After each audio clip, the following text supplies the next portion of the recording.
Thank you Jesus, thank you father. Amen. சரி, மத்தியில் இருக்கிறதுல ரொம்ப சந்தோஷம்.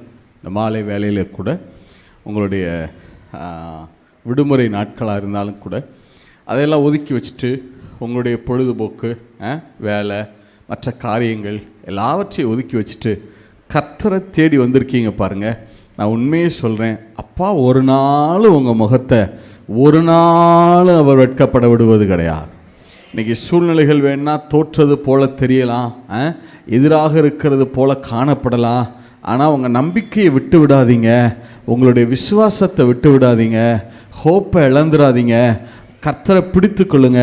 நிச்சயமாக சொல்லுகிறேன், அப்பா உங்களுடைய முகத்தை ஒரு நாள் வெட்கமடைய விடாதவன். எத்தனை பேர் ஆமேன்னு சொல்ல முடியும்? காலங்கள் இப்படியே தான் போகும், அப்படி யோசிக்க வேண்டாம்.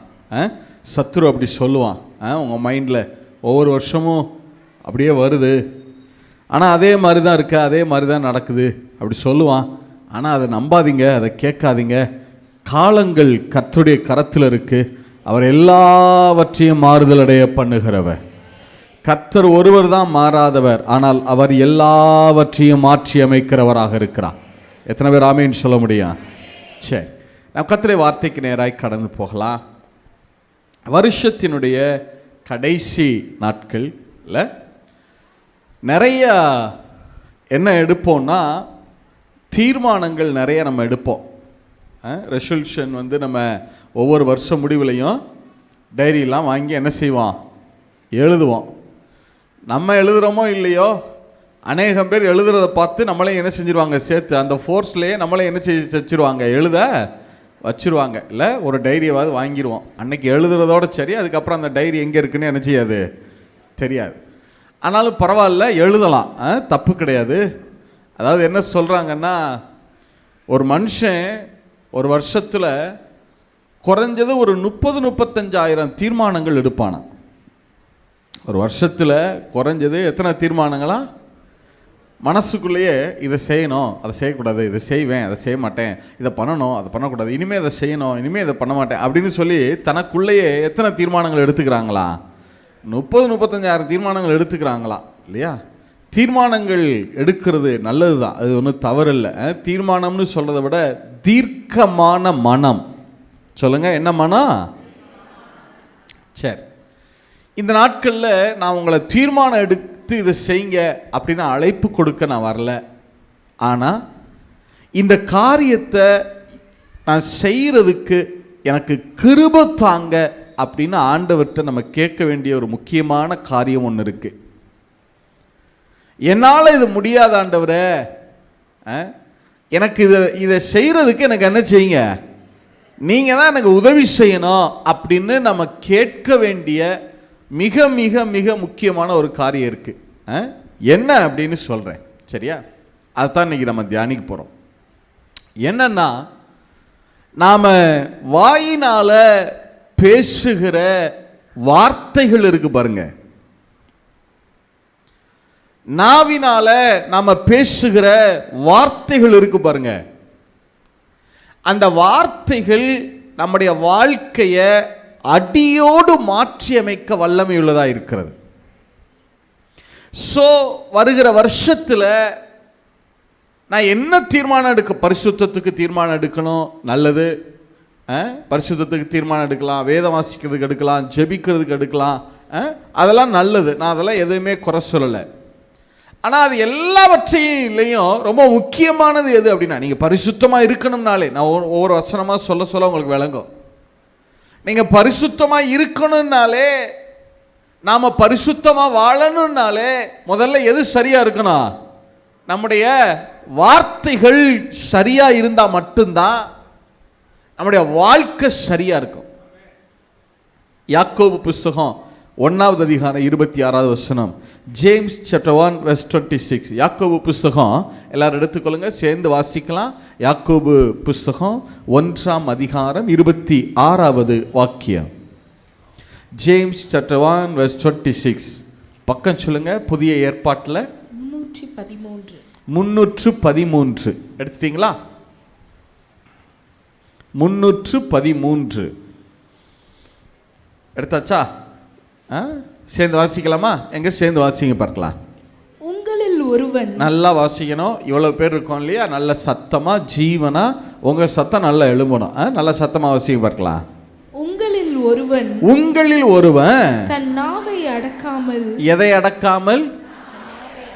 நாவை அடக்காமல் தன் இருதயத்தை வஞ்சித்து. தன்னைத்தானே வஞ்சித்து தன் இருதயத்தை தன்னைத்தானே ஏமாற்றிக் கொண்டு தன்னை தேவ பக்தியுள்ளவன் என்று எண்ணினார். தன்னை தேவ பக்தியுள்ளவன் என்று எண்ணினால் அவனுடைய தேவ பக்தி வீணாயிருக்கும். அவனுடைய தேவ பக்தி என்னவா இருக்குமா?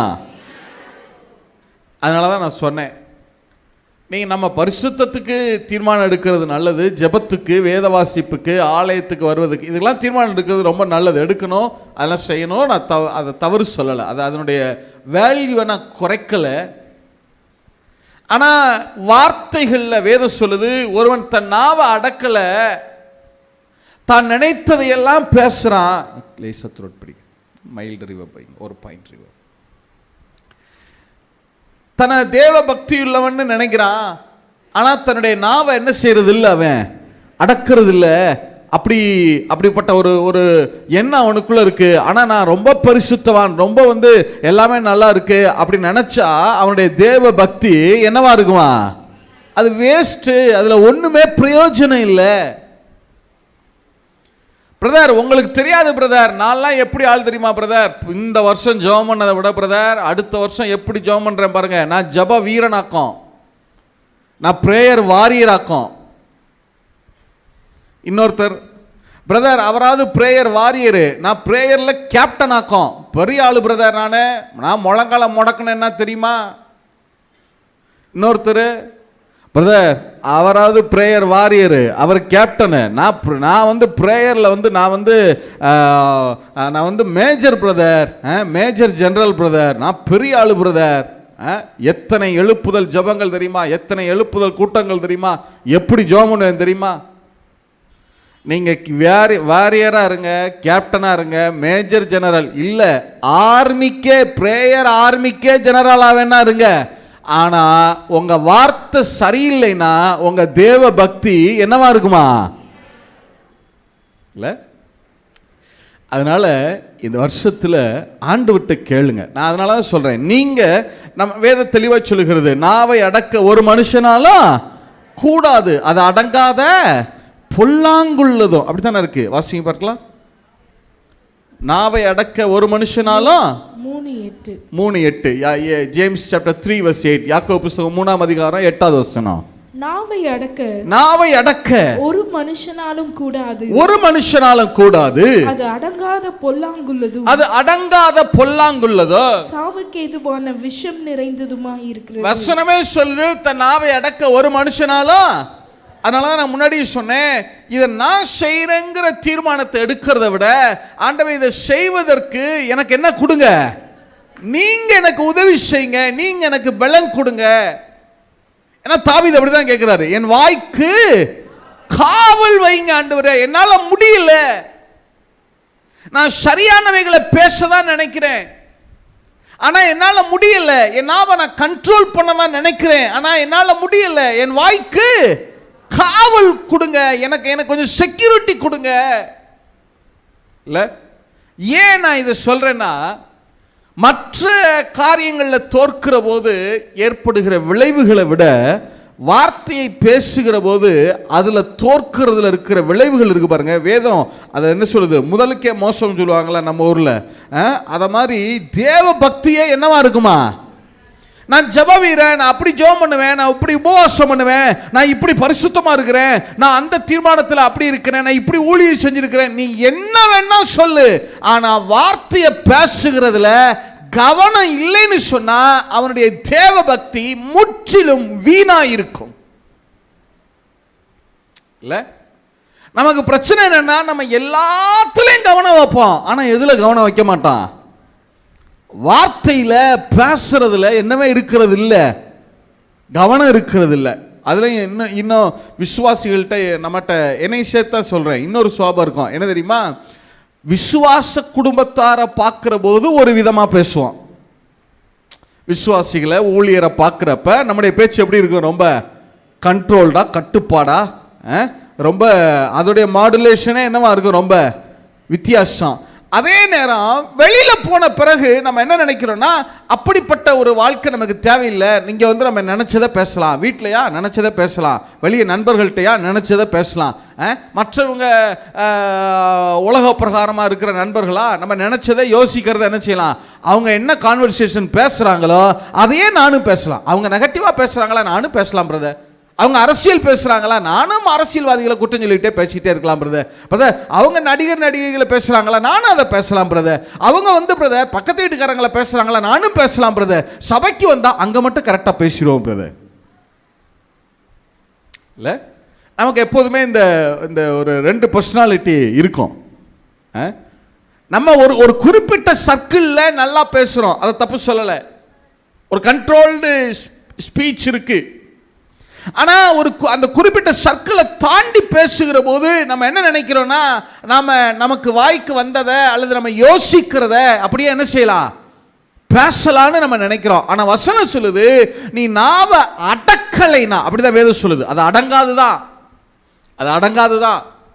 ஆனாலும் கர்த்தருடைய உதவியினால நம்முடைய நாவை நீ அடக்கலைனா உன்னுடைய தேவ பக்தி என்னவா இருக்குமா, வீணாயிருக்கும். இல்லை, அதனால் தயவுசெய்து சொல்கிறேன், இந்த வருஷத்தில் ஆண்டவர்கிட்ட நிறைய கேளுங்க. ஆண்டவரே, இந்த வருஷம் முழுவதும் மற்ற எல்லாவற்றிலும் கவனமாக இருக்கணும். ஆலயத்துக்கு வாரம் வரணும். 52 வாரத்தில் ஒரு வாரம் கூட என்ன செய்யக்கூடாது, நான் மிஸ் ஆகக்கூடாது. நான் ஜெபிக்கணும், வேதம் வாசிக்கணும், இது எல்லாம் இருக்கணும் அட் த சேம் டைம். நான் ஏன் இதை சொல்கிறேன் தெரியுமா, இது எல்லாம் இருக்கணும்னா என்ன செய்யணும் தெரியுமா, உங்கள் வார்த்தை சரியாக இருக்கணும். உங்க வார்த்தை சரியா இருந்தாதான் உங்களுடைய செய்கைகளும் சரியா இருக்கும். ஒரு விசுவாசியினுடைய வார்த்தை சரியா இருந்தாதான் அந்த விசுவாசியினுடைய வாழ்க்கையும் செய்கைகளும் என்னவா இருக்கும், சரியா இருக்கும். அந்த ஸ்பீச் சரியா இல்லைன்னா, வேர்ட்ஸ் சரியா இல்லைன்னா ஒர்க் சரியா இருக்காது, கிரியைகள் சரியா இருக்காது. இல்ல, ஆனா ஆண்டவர்கிட்ட கேளுங்க, ஆண்டவரே இது எல்லாத்துலயும் நான் சரியா இருக்கணும் தான், ஆனால் இந்த வருகிற வருஷத்தில் நான் எதில் சரியாக இருக்கணும் ஆண்டவரே, என் வார்த்தைகளில் நான் சரியாக இருக்க விரும்புகிறேன். உன் வாயின் வார்த்தையினால நீ சிக்குண்டாய், நீ பிடிபட்டாய்னு இந்த வருஷம் என்ன செய்யக்கூடாது, என் வாழ்க்கையில் நடக்கக்கூடாது ஆண்டவரே. உங்களுக்கு தெரியுமா, ஆண்டவர் சபையினிடத்தில் எதிர்பார்க்கிற முதல் குவாலிஃபிகேஷன் என்ன தெரியுமா, அதாவது ஒவ்வொருத்தருக்கும் ஒரு ஆசீர்வாதம் உண்டு. பாபிலோன் சிறையிருப்பில் இருந்து வெளியே வந்த இஸ்ரவேல் ஜனங்களுக்கு ஆண்டவர் 2 மடங்கு ஆசீர்வாதத்தை கொடுத்தார். எத்தனை மடங்கு ஆசீர்வாதத்தை கொடுத்தாரு? 2 மடங்கு. வாசிங்க சகரியா 9:12 வாசிங்க. சகரியா புஸ்தகம் 9ஆம் அதிகாரம் 12வது வசனம். நம்பிக்கையுடைய சிறைகளே அரணுக்கு திரும்புங்கள். சகரியா chapter 9 verse 12. சகரியா புஸ்தகம் 9ஆம் அதிகாரம் 12வது வசனம். நம்பிக்கையுடைய சிறைகளே அரணுக்கு திரும்புங்கள், இரட்டிப்பான நன்மையை தருவேன், இன்றைக்கே தருவேன். ஆண்டவர் பாபிலோன் சிறையிருப்பில் இருந்து வந்த ஜனங்களுக்கு சொல்றாரு, உங்களுக்கு நான் 2 மடங்கு ஆசீர்வாதத்தை தர்றேன். சொல்லுங்க, எத்தனை மடங்கு ஆசீர்வாதம்? 2 மடங்கு ஆசீர்வாதம் பாபிலோன் சிறையிருப்பில் இருந்து வந்தவங்களுக்கு. அடுத்து பென்யமீனுக்கு சொல்லப்படுகிறது 5 மடங்கு ஆசீர்வாதம். வாசிங்க ஆதியாகம புஸ்தகம் 43:34. Genesis chapter 43 verse 34. ஆதியா 43:34. அவன் தனக்கு முன் வைக்கப்பட்டிருந்த போஜனத்தில் அவர்களுக்கு பங்கிட்டு அனுப்பினான். அவர்கள் எல்லாருடைய பங்குகளை பார்க்கிலும் பென்யமீனுடைய பங்கு 5 மடங்கு அதிகமாக இருந்தது. பென்யமீனுடைய ஆசீர்வாதம் எத்தனை மடங்கு இருந்துச்சா? 5 மடங்கு. நான் திருப்பி கேள்வி கேட்கிறேன், பதில் சொல்லுங்க. பாபிலோன் சிறையிருப்பில் இருந்து வந்த ஜனங்களுக்கு எத்தனை மடங்கு ஆசீர்வாதம்? 2 மடங்கு. பென்ஜமீனுக்கு எத்தனை மடங்கு ஆசீர்வாதம்? 5 மடங்கு. அடுத்து தானியேலை குறித்து வேதம் சொல்லுது. வாசிங்க தானியேல் புஸ்தகம் 1ஆவது அதிகாரம் 19-20. தானியேல் chapter 1 verses 19 and 20. தானியேல், அனனியா, மீஷாவேல், அசரியா, அதாவது தானியேல், சாத்ராக், மேஷாக், ஆபேத்நேகோ இருக்காங்க இல்லையா, அவர்களை குறித்து வேதம் சொல்லுது பாருங்க. வாசிங்க பார்க்கலாம். ராஜா அவர்களோட பேசினார். அவர்கள் எல்லாருக்குள்ளும் தானியேல், அனனியா, மிஷாவேல், அசரியா என்பவர்களைப் போல வேறொருவரும் காணப்படவில்லை. ஆகையால் இவர்கள் ராஜ சமூகத்தில் நின்றார்கள். ஞானத்துக்கும் புத்திக்கும் அடுத்த எந்த விஷயத்தில் ராஜா அவர்களை கேட்டு விசாரித்தானோ அதிலே தன் ராஜ்யம் எங்கும் உள்ள சகல சாஸ்திரிகளிலும் ஜோஷியரிலும் அவர்களை 10 மடங்கு சமத்தராக கண்டான். அவர்களுடைய ஆசீர்வாதம் எத்தனை மடங்கு இருந்துச்சா? 10 மடங்கு ஆசீர்வாதம் இல்ல? சரி, அடுத்து ஈசாக்குக்கு ஆண்டவர் எத்தனை மடங்கு ஆசீர்வாதத்தை கொடுத்தாரு? 100 மடங்கு. வாசிங்க ஆதியாகமம் 26:12. ஆதியாகமம் புத்தகம் 26:12. Genesis chapter 26:12. ஆதியாகமம் 26:12. ஈசாக்கு அந்த தேசத்தில் விதை விதைத்தான். கர்த்தர் அவனை ஆசீர்வதித்ததினால் அந்த வருஷத்தில் 100 மடங்கு பலன் அடைந்தான். அந்த வருஷத்துல ஈசாக்கு எத்தனை மடங்கு பலனா? 100 மடங்கு பலன் அடைந்தான். இல்ல, நான் திருப்பி கேள்வி கேட்கிறேன், பதில் சொல்லுங்க. பாபிலோன் சிறையிருப்புல இருந்து திரும்பி வந்த ஜனங்களுக்கு ஆண்டவர் எத்தனை மடங்கு ஆசீர்வாதத்தை கொடுத்தாரா? அடுத்து பென்யமீனுக்கு எத்தனை மடங்கு ஆசீர்வாதத்தை கொடுத்தாரு? Very good, super. அடுத்து தானியேல், சாத்ராக், மேஷாக், ஆபேத்நேகோவுக்கு எத்தனை மடங்கு ஆசீர்வாதத்தை கொடுத்தாரு? 10 மடங்கு. ஈசாக்குக்கு எத்தனை மடங்கு ஆசீர்வாதம்? 100 மடங்கு. இல்ல, அடுத்து இஸ்ரவேல் ஜனங்கள், எகிப்திலிருந்து வெளியே புறப்பட்டு வந்த இஸ்ரவேல் ஜனங்களுக்கு பாருங்களேன், உபாகமம் 1:11. Deuteronomy chapter 1:11. உபாகமம் 1:11. நீங்கள் இப்பொழுது இருக்கிறதை பார்க்கிலும் 1000 மடங்கு அதிகமாகும்படி. எத்தனை மடங்கு அதிகமாகும்படி? 1000 மடங்கு. எகிப்துல இருந்து திரும்பி வந்த வெளியே வந்த ஜனங்களுக்கு ஆண்டவர் சொல்றாரு, நீங்கள் 1000 மடங்கு அதிகமாகும்படி உங்கள் பிதாக்களின் தேவனாகிய கர்த்தர் உங்களுக்கு சொல்லியபடியே உங்களை ஆசீர்வதிப்பாராக. அப்ப எகிப்துல இருந்து வந்த ஜனங்களுக்கு 1000 மடங்கு ஆசீர்வாதம். ஒரே ஒரு நான் கேள்வி கேட்கிறேன், வேகமா சொல்லிடுவீங்களா? பாபிலோன்ல இருந்து வந்த ஜனங்களுக்கு எத்தனை மடங்கு? பென்யமீனுக்கு, அடுத்து தானியேல், சாத்ராக், மேஷாக், ஆபேத்நேகோவுக்கு, ஈசாக்குக்கு எத்தனை மடங்கு? 100 மடங்கு. எகிப்துல இருந்து வெளியே வந்த ஜனங்களுக்கு எத்தனை மடங்கு? அடுத்து பாருங்களேன், ஆதியாகம புஸ்தகம் 24:60. ஆதியாகம புஸ்தகம் 24:60. Genesis chapter 24:60. ஆதியாகமம் 24:60 வாசிங்களேன். ரெபெக்காளை வாழ்த்தி எங்கள் சகோதரியே நீ கோடா கோடியாய் பெருகுவாயாக. என்னவா? ரெபெக்காளுடைய ஆசீர்வாதம் கோடா கோடியாய் பெருகுகிற ஆசீர்வாதம். ரெபெக்காளுக்கு என்ன பிளெஸிங் கொடுத்தாரு? கோடா கோடியாய். ஒரு மொழிபெயர்ப்பில் இங்கிலீஷ்ல இருக்கும், thousands of millions. மில்லியன், 1 மில்லியன்னாலே 10 லட்சம். 10 லட்சம் 10 லட்சம் 10 லட்சம் 10 லட்சமா 1000 10 லட்சம் அடுக்கணுமா? thousands of millions. இன்னொரு மொழிபெயர்ப்பில் thousands of thousands, ஆயிரக்கணக்கான ஆயிரங்கள் இல்ல, கோடா கோடியாய் பெருகுவாயாக. ஏன் ரெபெக்காளுக்கு கோடா கோடியா பெருகிற ஆசீர்வாதம் தெரியுமா? ரெபெக்காள் சபைக்கு அடையாளமானவர்கள். ரெபெக்காள் யாருக்கு அடையாளம்? சபைக்கு அடையாளம். ஈசாக்கு இயேசுவுக்கு அடையாளமானவர், குமாரனாகிய இயேசுவுக்கு அடையாளமானவர். ஈசாக்கு பரிபூரண பலி இல்ல. அதனாலதான் நீங்க பாத்தீங்கன்னா ஆபிராம் அப்படிங்கிற பேரை ஆண்டவர் ஆபிரகாம்னு மாத்தினார், யாக்கோபுங்கிற பேரை இஸ்ரவேல்னு மாத்தினார். ஆனா ஈசாக்குக்கு அவர் என்ன செய்யல? பேரை மாத்தல. ஏன்னா ஈசாக்கு தேவனுடைய பார்வையில பரிபூரண பலி. சொல்லுங்க, தேவனுடைய பார்வையில.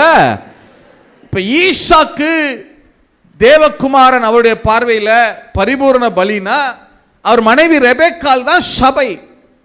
ரெபெக்காள் யாருக்கு அடையாளமாய் இருக்கிறாங்கன்னா சபைக்கு அடையாளமாய் இருக்கிறாங்க. அதனாலதான் ரெபெக்காளுடைய மரணம் வேதத்தில் பதிவு செய்யப்பட்டிருக்காது. கவனிச்சிருக்கீங்களா? சாராள் மரித்தாங்க, அடக்கம் பண்ணப்பட்டாங்க, அது எழுதப்பட்டிருக்கிறது. ஆபிரகாமின் மனைவி சாராள் மரித்தது, அடக்கம் பண்ணப்பட்டது எழுதப்பட்டிருக்கு. அடுத்து யாக்கோபுடைய மனைவி ராகேல் மரிச்சாங்க, லேயால் மரிச்சாங்க, அதெல்லாம் பதிவு செய்யப்பட்டிருக்கு, எழுதப்பட்டிருக்கு. ஆனா ஈசாக்கினுடைய மனைவி ரெபெக்காள் மரிச்சாங்க, ஆனா மரித்தது வேதத்தில் என்ன செய்யப்படல? எழுதப்படலை. அதை பதிவு செய்யல ஆண்டவர். ஏன் அதை பதிவு செய்யாம விட்டார்னா, ரெபெக்காள் யாருக்கு அடையாளம்னா சபைக்கு அடையாளமானவங்க. சொல்லுங்க, ரெபெக்காள் யாருக்கு அடையாளம்? சபைக்கு அடையாளம். சபைக்கு என்ன கிடையாதுன்னா மரணம் கிடையாது. எத்தனை பேர் ஆமேன்னு சொல்ல முடியும்? சபைக்கு மரணம் கிடையாதுன்னா விசுவாசிகள்லாம் மரிக்கிறது இல்லை, அப்படி சொல்லலை. சபை, கர்த்தருடைய மனவாட்டியாகிய சபை இருக்கு இல்லையா, நம்ம எல்லாரும் ஒரு நாள் என்ன செய்யணும்? கண்டிப்பாக மரிக்க தான் போகிறோம். ஒரே தரம் மரிப்பதும் பின்பு நியாயத்தீர்ப்படைவதும் எல்லாருக்கும் என்ன செய்யப்பட்டிருக்கு? நியமிக்கப்பட்டிருக்கு. நான் தனி மனுஷனுக்கு விசுவாசிக்கு மரணம் இல்லைன்னு சொல்லலை, தப்பாக புரிஞ்சிடக்கூடாது. விசுவாசிக்கு மரணம் இல்லைன்னு சொல்லலை. ஆண்டவருடைய சபையாகிய மனவாட்டிக்கு மரணம் கிடையாது. இந்த பூமியில் சபை இருக்கும், இயேசு வருகிற போது அது பரலோகத்துக்கு எடுத்துக்கொள்ளப்படும். எத்தனை பேர் ஆமேன்னு சொல்ல முடியும்? சபைக்கு என்ன கிடையாதுன்னா அழிவு கிடையாது. சொல்லுங்க, சபைக்கு என்ன கிடையாது? அதனால தான் ரெபேக்காளுடைய மரணம் வேதத்தில் பதிவு செய்யப்படலை. அப்ப ரெபேக்காள் சபைக்கு அடையாளமானவர்கள். ரெபேக்காளை குறித்து வேதம் சொல்லுகிறது, அவளுடைய ஆசீர்வாதம் கோடாகோடியாய் பெருகுகிற ஆசீர்வாதம். அப்ப ஆண்டவர் சபையினிடத்தில் ஒரு பெருக்கத்தை அவர் எதிர்பார்க்கிறார். எப்படி பெருக்கத்தை எதிர்பார்க்கிறார்னா, வருகிற வருஷத்துல 100 ஆத்மா கூடணும், 1000 ஆத்மா கூடணும், அப்படி கிடையாது. அவருடைய ஆசை என்னன்னா, கர்த்தருடைய தாகம் என்னன்னா, சபை எப்படி பெருகணுமா? கோடா கோடியாய் பெருகணும். இப்ப சபை கோடா கோடியாய் பெருகணும் தானே. அப்ப சபையின் இடத்துல ஆண்டவர் எதிர்பார்க்கிற முதல் சுவாபம் என்ன? வாசிங்களா, ஆதியாகமம் 24:10-20 வாசிங்க. ஆதியாகமம் 24:10-20. Genesis chapter 24 verse 10 through 20. Genesis chapter 24 verse 10 through 20. ஆதியாகமம் 24வது அதிகாரம் 10-20 வரைக்கும்.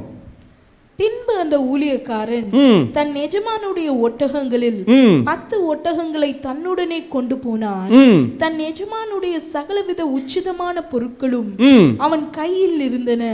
அவன் எழுந்து புறப்பட்டு போய் மெசொப்பொத்தாமியாவிலே நாகோருடைய ஊரில் சேர்ந்து ஊருக்கு புறம்பே ஒரு தண்ணீர் துறவண்டையிலே தண்ணீர் மொல்ல ஸ்திரீகள் புறப்படுகிற சாயங்கால வேளையிலே ஒட்டகங்களை மடக்கி தனக்குள்ளே சொல்லிக் கொண்டது என்னவென்றால், என் எஜமானாகிய ஆபிரகாமுக்கு தேவனாயிருக்கிற கர்த்தாவே, இன்றைக்கு நீர் எனக்கு காரியம் சித்திக்க பண்ணி என் எஜமானாகிய ஆபிரகாமுக்கு தயவு செய்தருளும். இதோ நான் இந்த தண்ணீர் துறவண்டையில் நிற்கிறேன். இந்த ஊராருடைய பெண்கள் தண்ணீர் முள்ள புறப்பட்டு வருவார்களே, நான் குடிக்க உன் குடத்தை சாய்க்க வேண்டும் என்று நான் சொல்லும்போது குடி என்றும் உன் ஒட்டகங்களும் குடிக்கும்படி வார்ப்பேன் என்றும் சொல்லும் பெண் எவளோ அவளே நீர் உம்முடைய ஊழியக்காரனாகிய ஈசாக்குக்கு நியமித்தவளாய் இருக்கவும் என் எஜமானுக்கு அனுக்கிரகம் செய்தீர் என்று நான் அதனாலே அறியவும் செய்தருளும் என்றான். அவன் இப்படி சொல்லி முடிக்கும் முன்னே இதோ ஆபிரகாமுடைய சகோதரனாகிய நாகோரின் மனைவி மில்காளுடைய குமாரனாயிருக்கிற பெத்துவேலுக்கு பிறந்த ரெபேக்காள் குடத்தை தோல் மேல் வைத்து கொண்டு புறப்பட்டு வந்தாள். அந்த பெண் மகா ரூபவதியும் புருஷனை அறியாத கன்னிகையுமாயிருந்தாள். அவள் துறவில் இறங்கி தன் குடத்தை நிரப்பிக்கொண்டு ஏறி வந்தாள். அப்பொழுது அந்த ஊழியக்காரன் அவளுக்கு எதிர்கொண்டோடி, உன் குடத்தில் இருக்கிற தண்ணீரில் கொஞ்சம் குடிக்க தர வேண்டும் என்றான். அதற்கு அவள், குடியும் என் ஆண்டவனே என்று சீக்கிரமாய் குடத்தை தன் கையில் இறக்கி கொண்டு அவனுக்கு குடிக்க கொடுத்தாள். கொடுத்த பின், உம்முடைய ஒட்டகங்களும் குடித்து தீரும் மட்டும் அவைகளுக்கும் மொண்டு வார்ப்பேன் என்று சொல்லி சீக்கிரமாய் தன் குடத்து தண்ணீரை தொட்டியிலே ஊற்றிவிட்டு இன்னும் மொண்டு வர துறவண்டையில் ஓடி அவனுடைய ஒட்டகங்களுக்கெல்லாம் மொண்டு வார்த்தாள். சரி, ஆபிரகாம் ஈசாக்குக்கு தன் குமாரனுக்கு, அவர் தான் பரிபூரண பலி, இயேசுவுக்கு முன் அடையாளமானவராயிருக்கிறார். இப்போ அவருக்கு மணவாட்டியை ஆயத்தப்படுத்தி கொண்டு வரணும். மணவாட்டி எங்கே இருக்கிறாங்க? மணவாட்டி சீரிய தேசத்தில் இருக்கிறாங்க. பதான் அராமுக்குள்ளே என்ன செய்கிறாங்க? சீரிய தேசத்துக்குள்ளே இருக்கிறாங்க. பதான் அராமுக்குள்ளே என்ன செய்கிறாங்க? இருக்கிறாங்க, உலகத்துக்குள்ளே இருக்கிறாங்க.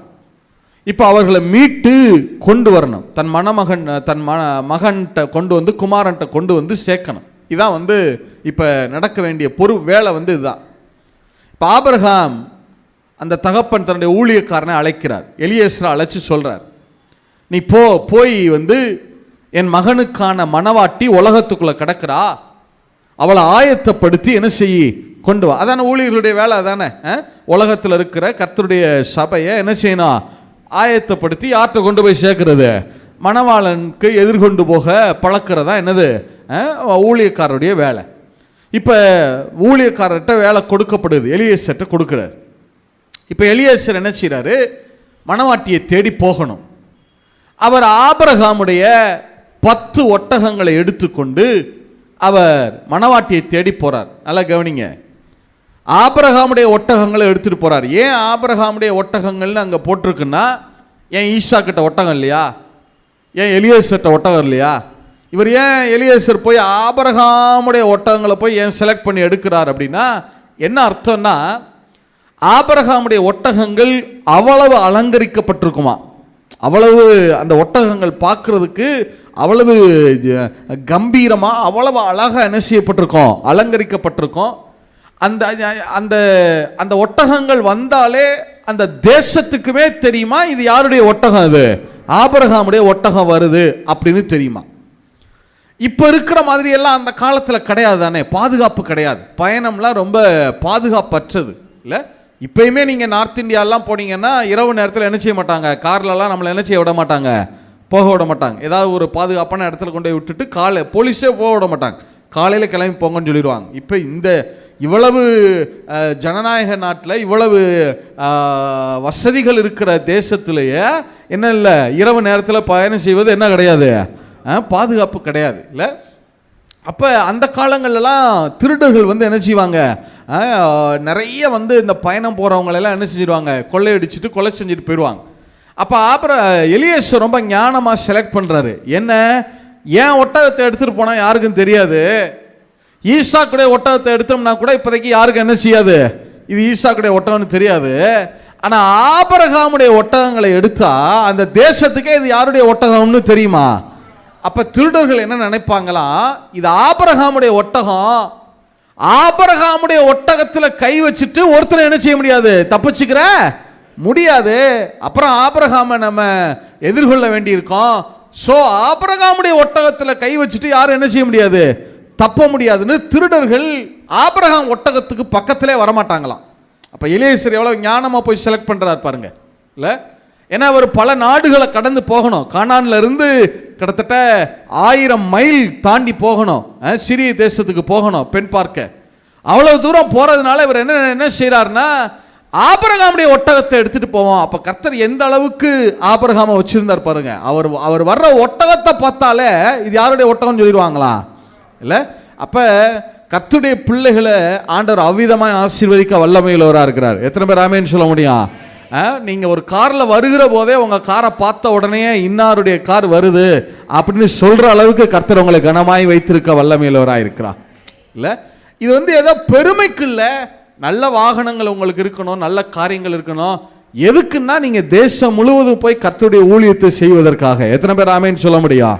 சரி, இப்போ எலியேசர் ஆபிரகாமுடைய ஒட்டகங்களை எடுத்துக்கொள்கிறார், எடுத்துட்டு நேராக போறார். அந்த ஊருக்கு போயிட்டு அங்கே நின்று சொல்றார். ஒரு துறவண்ட நிற்கிறார்.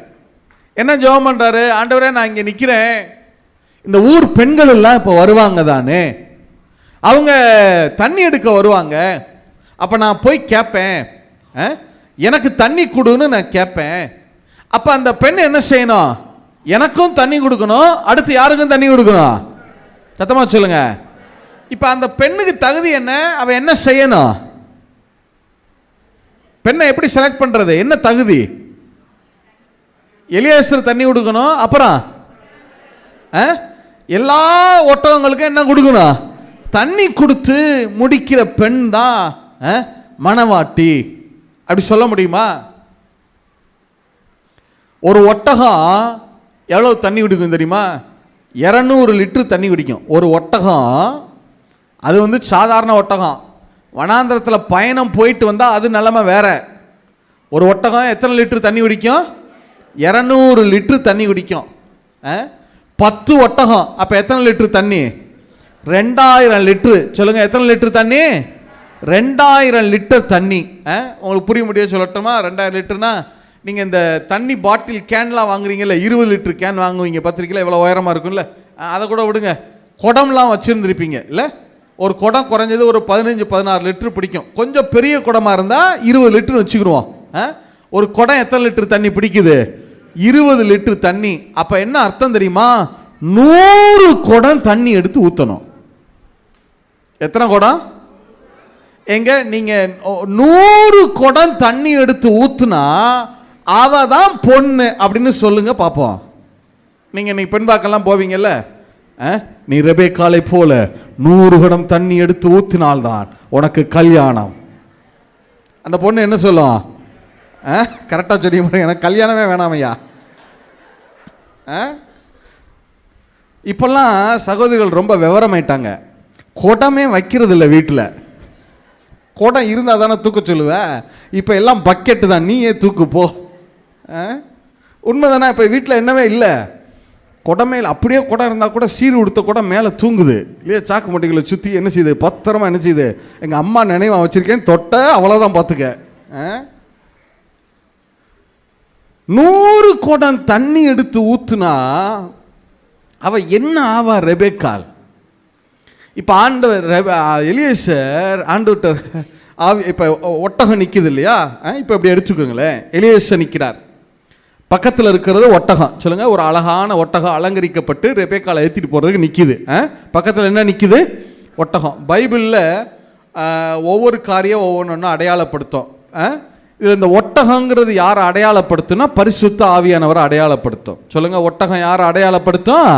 பரிசுத்த ஆவியானவரை அது அடையாளப்படுத்தும். பைபிளில் எங்கெல்லாம் ஒட்டகம்னு இருக்கோ, எப்படி புறா பரிசுத்த ஆவியானவரோ, தண்ணீர் பரிசுத்த ஆவியானவரோ, ஊற்று பரிசுத்த ஆவியானவர், எண்ணெய் பரிசுத்த ஆவியானவர், அக்கினி பரிசுத்த ஆவியானவர். அது வார்த்தையும் குறிக்கும், பரிசுத்த ஆவியானவரையும் குறிக்கும் இல்லையா? ஈசோப்பு பரிசுத்த ஆவியானவர். நிறைய காரியங்கள் பரிசுத்த ஆவியானவருக்கு அடையாளமாக இருக்குது இல்லையா? முத்திரை மோதிரம் பரிசுத்த ஆவியானவர். நிறைய காரியங்கள் பரிசுத்த ஆவியானவருக்கு அடையாளம். அதில் இந்த ஒட்டகங்கிறது யாருக்கு அடையாளமாக இருக்கிறது? பரிசுத்த ஆவியானவருக்கு அடையாளமாக இருக்கு. ஏன்னா இப்போ இப்படி இப்படி யோசிச்சு பாருங்களேன். எலியேசர் மணவாட்டியை ஆயத்தப்படுத்த வர்றாரு. யாருடைய உதவியோட வர்றாரு? எது மேலே ஏறி வர்றாரு?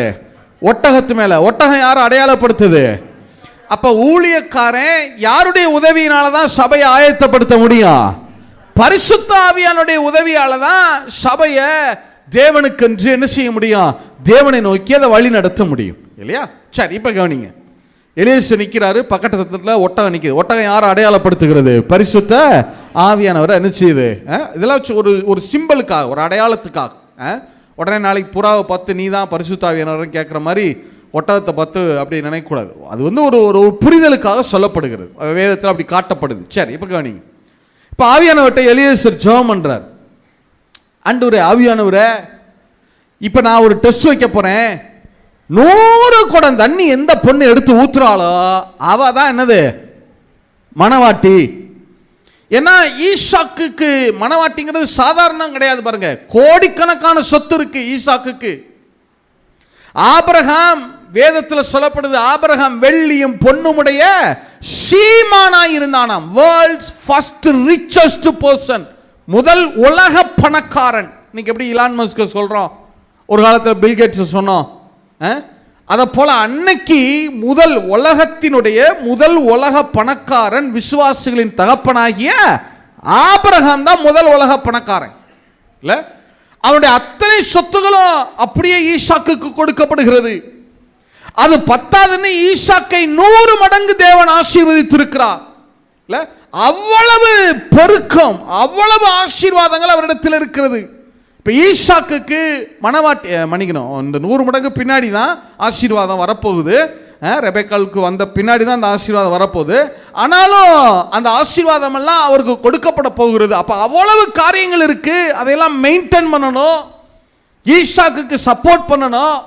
அப்ப ஈசாக்குக்கு பார்க்கிற அந்த மனைவி தகுதியானவளா இருக்கணும் இல்ல?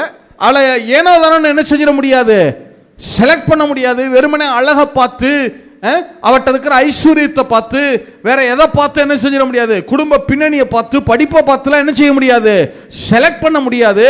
ஈசாக்குக்கு பார்க்கிற மனைவி அவ்வளவு தகுதியுடையவளா இருக்கணும். அப்ப என்ன தகுதி அங்கே வைக்கப்படுகிறது?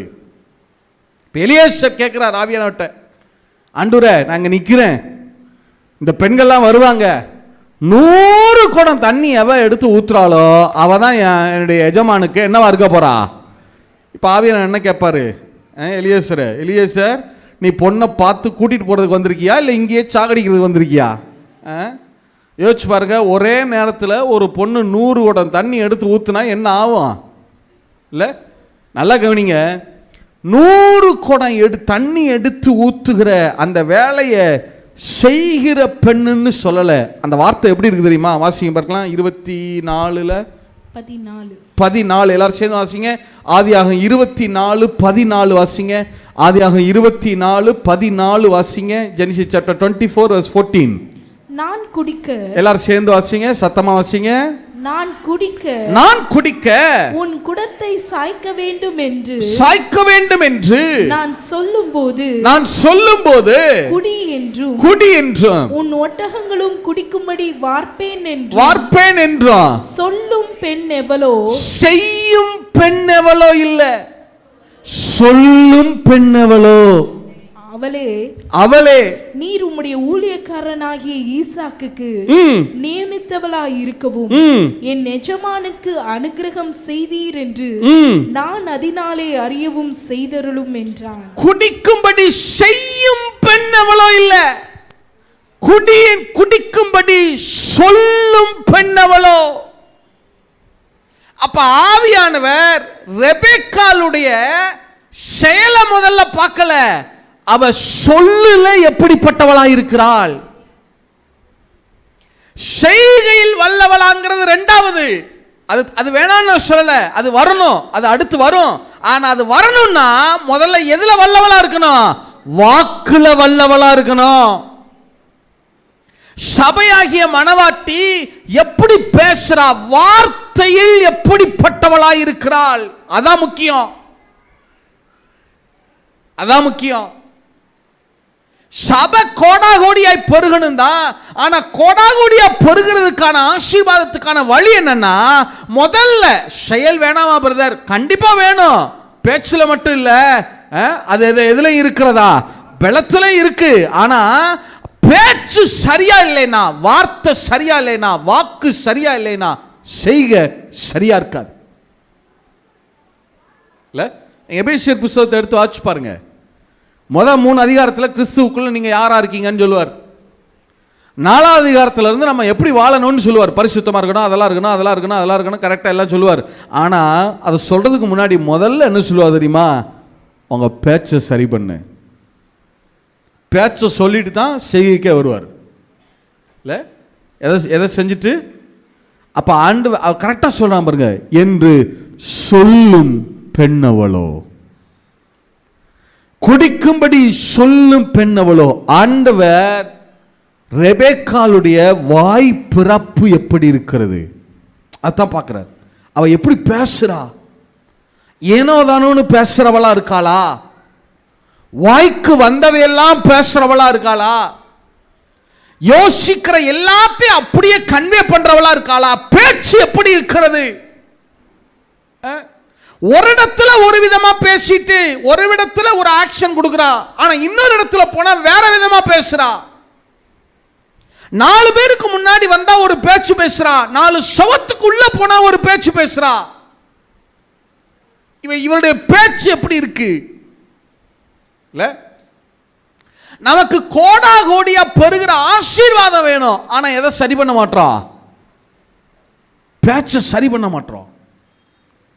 இல்லை, நம்ம நினைக்கிறோம் எனக்கு அதுக்கு அதிகாரம் உண்டு, நான் நினச்சதை பேசுவேன்னு சொல்கிறோம். இல்லை, சில பேரை பார்த்துருக்கீங்களா, நான் பேசாமல் இருப்பேன், ஆனால் என்னை ஏதாவது நீ பேசுன, என்னைய தொட்ட, நீ கரெக்டாக சொல்லிங்க பாருங்க, கெட்ட. இல்லை பிரதர், இல்லை சிஸ்டர், ரெபெக்காளுடைய பலம் எங்கே இருக்குன்னு நினைக்கிறீங்க? சரீரத்திலையா? நான் சொல்லட்டுமா? யோசிச்சு பாருங்களேன். ஒரு எப்படி என்னதான் ரெபெக்காள் பலமுள்ள பெண்ணாவே இருந்திருக்கட்டுமே, 100 குடம் தண்ணி எடுத்து ஊற்ற ஒரே நேரத்தில் 100 குடங்க, 1 குடம் 2 குடம் இல்லை, 100 குடத்தை தண்ணி எடுத்து ஒரே நேரத்தில் எடுத்து ஊற்ற ஒரு பெண்ணுக்கு எப்படி பலன் எடுத்துச்சு? நான் சொல்லட்டுமா? உங்கள் வார்த்தை சரியாயிட்டா அதை செய்து முடிக்க தேவன் பலனு கொடுக்கிறவராக இருக்கிறார். எத்தனை பேர் ஆமேன்னு சொல்ல முடியும்? உங்க வார்த்தை சரியாயிட்டா அடுத்து என்னவும் கொடுப்பாரு, அவர் அதை செய்து முடிக்க பலன் தருகிறவராக இருக்கிறார். எத்தனை பேர் ஆமேன்னு சொல்ல முடியும்? எத்தனை பேர் ஆமேன்னு சொல்ல முடியும்? தயவுசெய்து இந்த வருஷத்தில் ஒரு ஆண்டவர்கிட்ட கேளுங்க, நிறைய கேளுங்க. என் வாய்க்கு காவல் வைங்க ஆண்டவரே. நான் ஜோக் அடிக்கிறேன், ஜோக், அதாவது அதுக்காக நான் கேஷுவலாக இருக்க வேணான்னு சொல்லலை. ஜோக் அடிங்க, நல்லா பேசு, நல்ல சந்தோஷமாக இருங்க, அதெல்லாம் நான் வேணான்னு சொல்லலை. ஆகிலும் வார்த்தையில் என்ன இருக்கணும்? கவனம் இருக்கணும். அது இல்லைன்னா நான் சர்ச்சுக்கு வர்றேன், நான் இத்தனை வருஷம் விசுவாசி, நான் அப்படி உபவாசம் பண்ணுறேன், நான் இப்படி ஜெபம் பண்ணுறேன், நான் இப்படி ஊழியம் செய்கிறேன், நான் இப்படி தியாகம் பண்ணுறேன். உங்கள் தேவ பக்திக்குள்ளே நீங்கள் என்ன வேணா பண்ணலாம், ஆனால் நாவை அடக்கலைனா தேவ பக்தி என்னவா இருக்குமா? வீணாக இருக்கும். இல்லை, ரெபேக்காளுக்கு ஏன் ஆண்டவர் கோடா கோடியாக பெறுகிற ஆசீர்வாதம் கொடுத்தா தெரியுமா? அவள் எதில் வல்லவளாக இருந்தாலோ இல்லையோ, வாக்கில் வல்லவளாக இருந்தான். இல்லை, வாக்கில் வல்லவளாக இருந்தா. இந்த வருஷத்தில் ஆண்டவர்கிட்ட கேளுங்க, வாய்க்கு காவல் வைங்க ஆண்டவரை. இந்த வருஷத்தில் ஏன் நான் இதை சொல்கிறேன் தெரியுமா?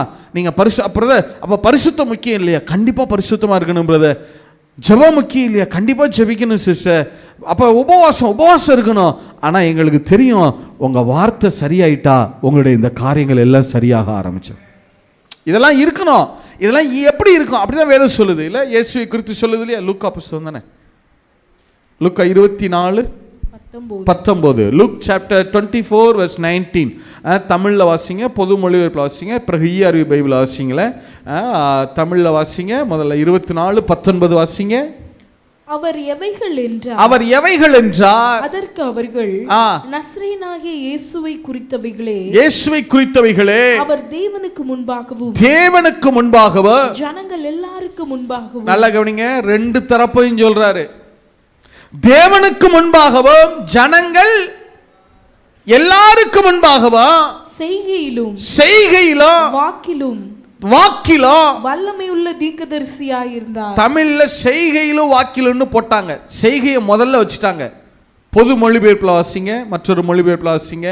இதே வசனத்தை பொது மொழிபெயர்ப்பில் லூக்கா புஸ்தகம் 24வது அதிகாரம் 19வது வசனம் பொது மொழிபெயர்ப்பில் வாசிங்களே. அதற்கு அவர் அவர்களிடம் என்ன நிகழ்ந்தது என்று கேட்டார். அவர்கள் அவரிடம் நசரேத்து இயேசுவை பற்றியதைத்தான் பேசுகிறோம். நசரேயனாகிய இயேசுவை பற்றியதைத்தான் பேசுகிறோம். அவர் கடவுளுக்கும் மக்கள் எல்லாருக்கும் முன்பாக சொல்லிலும் செயலிலும் கரெக்டா போட்டிருக்காங்க. முதல்ல சொல்லு, அப்புறம் தான் என்னது? செயல். சொல்லு சரியா இருந்தாதான் எது சரியா இருக்கும்? செயல் சரியா இருக்கும். ஏன் நிறைய பேரால பரிசுத்தமா வாழவே முடிய மாட்டேங்குதுன்னா எது சரியா இல்ல? சொல்லு சரியா இல்ல. ஏன் நிறைய பேரால ஜபிக்கவே முடிய மாட்டேங்குதுன்னா ஜபத்துக்கு முன்னாடி நீங்க பேசுற வார்த்தை சரியா இல்ல. ஏன் பிரதர் என்னால உபவாசம் இருக்கவே முடிய மாட்டேங்குது? சும்மா இருந்தா பட்டினியா இருக்க எவ்வளவு நேரம் வேணா முடியுது பிரதர், ஆனா ஜெபம் பண்றதுக்கு வாஷிங் இருக்க முடிய மாட்டேங்குது பிரதர். காலையிலேருந்து எந்திரிச்சு 12 மணி வரைக்கும் சாப்பிடாம கூட பட்டினியாக கூட பேசாமல் கிடக்கிறேன் பிரதர், அதை வேலையை செஞ்சுட்டு திரியிறேன் பிரதர். ஆனால் ஃபாஸ்டிங்னு வந்துட்டா முடிய மாட்டேங்குது பிரதர். ஏன் பிரதர்? ஏன்னா ஏன் உபவாசம் இருக்க முடிய மாட்டேங்குது? நற்கிரியைகள் வரமாட்டேங்குது, நற்செய்கைகள் வரமாட்டேங்குதுன்னா பிரச்சனை எங்கே இருக்கு? எதுலையா பிரச்சனை இருக்குன்னு அர்த்தம்? சொல்லல பிரச்சனை இருக்கு. தமிழ் ERV பைபிள் வாசிங்க. அவர்களை நோக்கி இயேசு நீங்கள் எதை குறித்து பேசிக் கொண்டிருக்கிறீர்கள் என்றார். அம்மனிதர்கள் அவரை நோக்கி நாசரேத்தில் உள்ள இயேசுவை குறித்து பேசுகிறோம். தேவனுக்கும் மக்களுக்கும் அவர் ஒரு பெரிய தீர்க்கதரிசி. அவர் பல ஆற்றல் மிக்க காரியங்களை சொல்லியும் செய்தும் வந்திருக்கிறார். ஆற்றல் மிக்க காரியங்களை முதல்ல என்ன? ஆற்றல் மிக்க காரியங்களை செஞ்சார் இல்ல, ஆற்றல் மிக்க காரியங்களை சொல்லியும் செய்தும் இருக்கிறார். நான் சொல்லட்டுமா? அப்ப ஆற்றல் மிக்க காரியங்களை முதல்ல எதுல கொண்டு வரணும்? சொல்லுல கொண்டு வரணும். சொல்லுல கொண்டு வந்தா அடுத்து எதுல வரும்? அது செயல்ல வரும் இல்ல? இப்ப ஆற்றல் மிக்க காரியங்கள் செயல்ல வரமாட்டேங்குதுன்னா அது எங்க வரலன்னு அர்த்தம்? சொல்லல வரலன்னு அர்த்தம். அதையும் பாருங்க, அவர் கடவுளுக்கும் மனுஷருக்கும் முன்பாக, அப்படிதானே இருக்கு, தேவனுக்கும் மக்களுக்கும் முன்பாக. அப்ப என்ன அர்த்தம்? தேவ சமூகத்தில் தேவனுடைய ஊழியர்கள், தேவனுடைய விசுவாசிகள், அந்த ஆலயம் இந்த சர்க்கம்ஸ்டான்சஸ்ல மட்டும் அவங்க நல்லா பேசல. ஆண்டவர் நம்ம ஏன்னா நமக்கு அப்படி இருக்கும் பாருங்க, இங்க வந்துட்டா பேச்சு சரியாயிரும், பார்வை சரியாயிரும், அது சரியாயிரும், இது சரியாயிரும், எல்லாம் சரியா இருக்கும். ஆனா இங்க இருந்து வெளியே போயிட்டா எல்லாம் அப்படி என்ன ஆயிரும்? அப்படி இல்லை. தேவனுக்கு முன்னாடி அவர் பேசுறதா இருந்தாலும் சரி, தேவாலயத்தில் பேசுறதா இருந்தாலும் சரி, தேவ பிள்ளைகள்கிட்ட பேசுறதா இருந்தாலும் சரி, அல்லது அதை விட்டுட்டு வெளியில போய் ஜனங்கள்கிட்ட உரையாடுறது பேசுறதா இருந்தாலும் சரி, சமாரியசிட்ட பேசுறதா இருந்தாலும் சரி, வேற யார்கிட்ட பேசுறதா இருந்தாலும் சரி, யவீர்கிட்ட பேசுறதா இருந்தாலும் சரி, புறஜாதியான், பரிசேயன், சதுசேயன் யார்கிட்ட பேசுறதா இருந்தாலும் சரி, அவருடைய பேச்சு எப்படி இருந்துச்சா? செம்மையா இருந்துச்சு. இல்லை, தயவுசெய்து சொல்றேன், இது எல்லாவற்றினுடைய வேர். வார்த்தையை வச்சு தானே வேதமே வார்த்தையின் அடிப்படையில் தானே, வார்த்தையின் அடிப்படையில் தானே. ஸோ தயவு செய்து சொல்கிறேன், இந்த வருஷத்தில் ஆண்டவர்கிட்ட நிறைய கேளுங்க. ஒவ்வொரு நாளும் 365 நாள் இந்த ஜெபத்தை கேளுங்க. ஆண்டவரே, என் வாய்க்கு காவல் வைங்க. ஆண்டவரே, என் வாய்க்கு என்ன வைங்க? காவல் வைங்க. நான் ஒன்று சொல்லட்டுமா? அதாவது வாசிங்கள, எபேசியர் புஸ்தகம் 4வது அதிகாரம் 23 இருந்தா வாசிங்க. எபேசியர் 4வது அதிகாரம் 23 இருந்து வாசிங்க. உங்கள் உள்ளத்திலே புதிதான ஆவி உள்ளவர்களாகி 26 இருந்தா 22 நாவை குறிச்சிருக்குல்ல, பிசாசு நீங்கள் கோபம் கொண்டாலும் பாவம் செய்யாது. 26 தானே, மெய்யை பேச கடவுள். 25 இருந்து வாசிங்க. 4:25 இருந்து வாசிங்க. அன்றியும் நாம் ஒருவருக்கொருவர் அவயவங்களாய் இருக்கிறபடியால் பொய்யை களைந்து அவனவன் பிறனுடனே மெய்யை பேச கடவன். இங்கதான் அவர் ஆரம்பிக்கவே செய்றாரு. நீ பரிசுத்தமா விபச்சாரம் செய்யாத, அதை செய்யாத, அடுத்த அதிகாரங்கள்ல குடும்பத்தை குறித்து அதெல்லாம் அப்புறம் இருக்கட்டும். முதல்ல உன்னுடைய எது சரியா இருக்கட்டும்? பேச்சு சரியா இருக்கட்டும். இல்ல, அடுத்து வாசிங்க.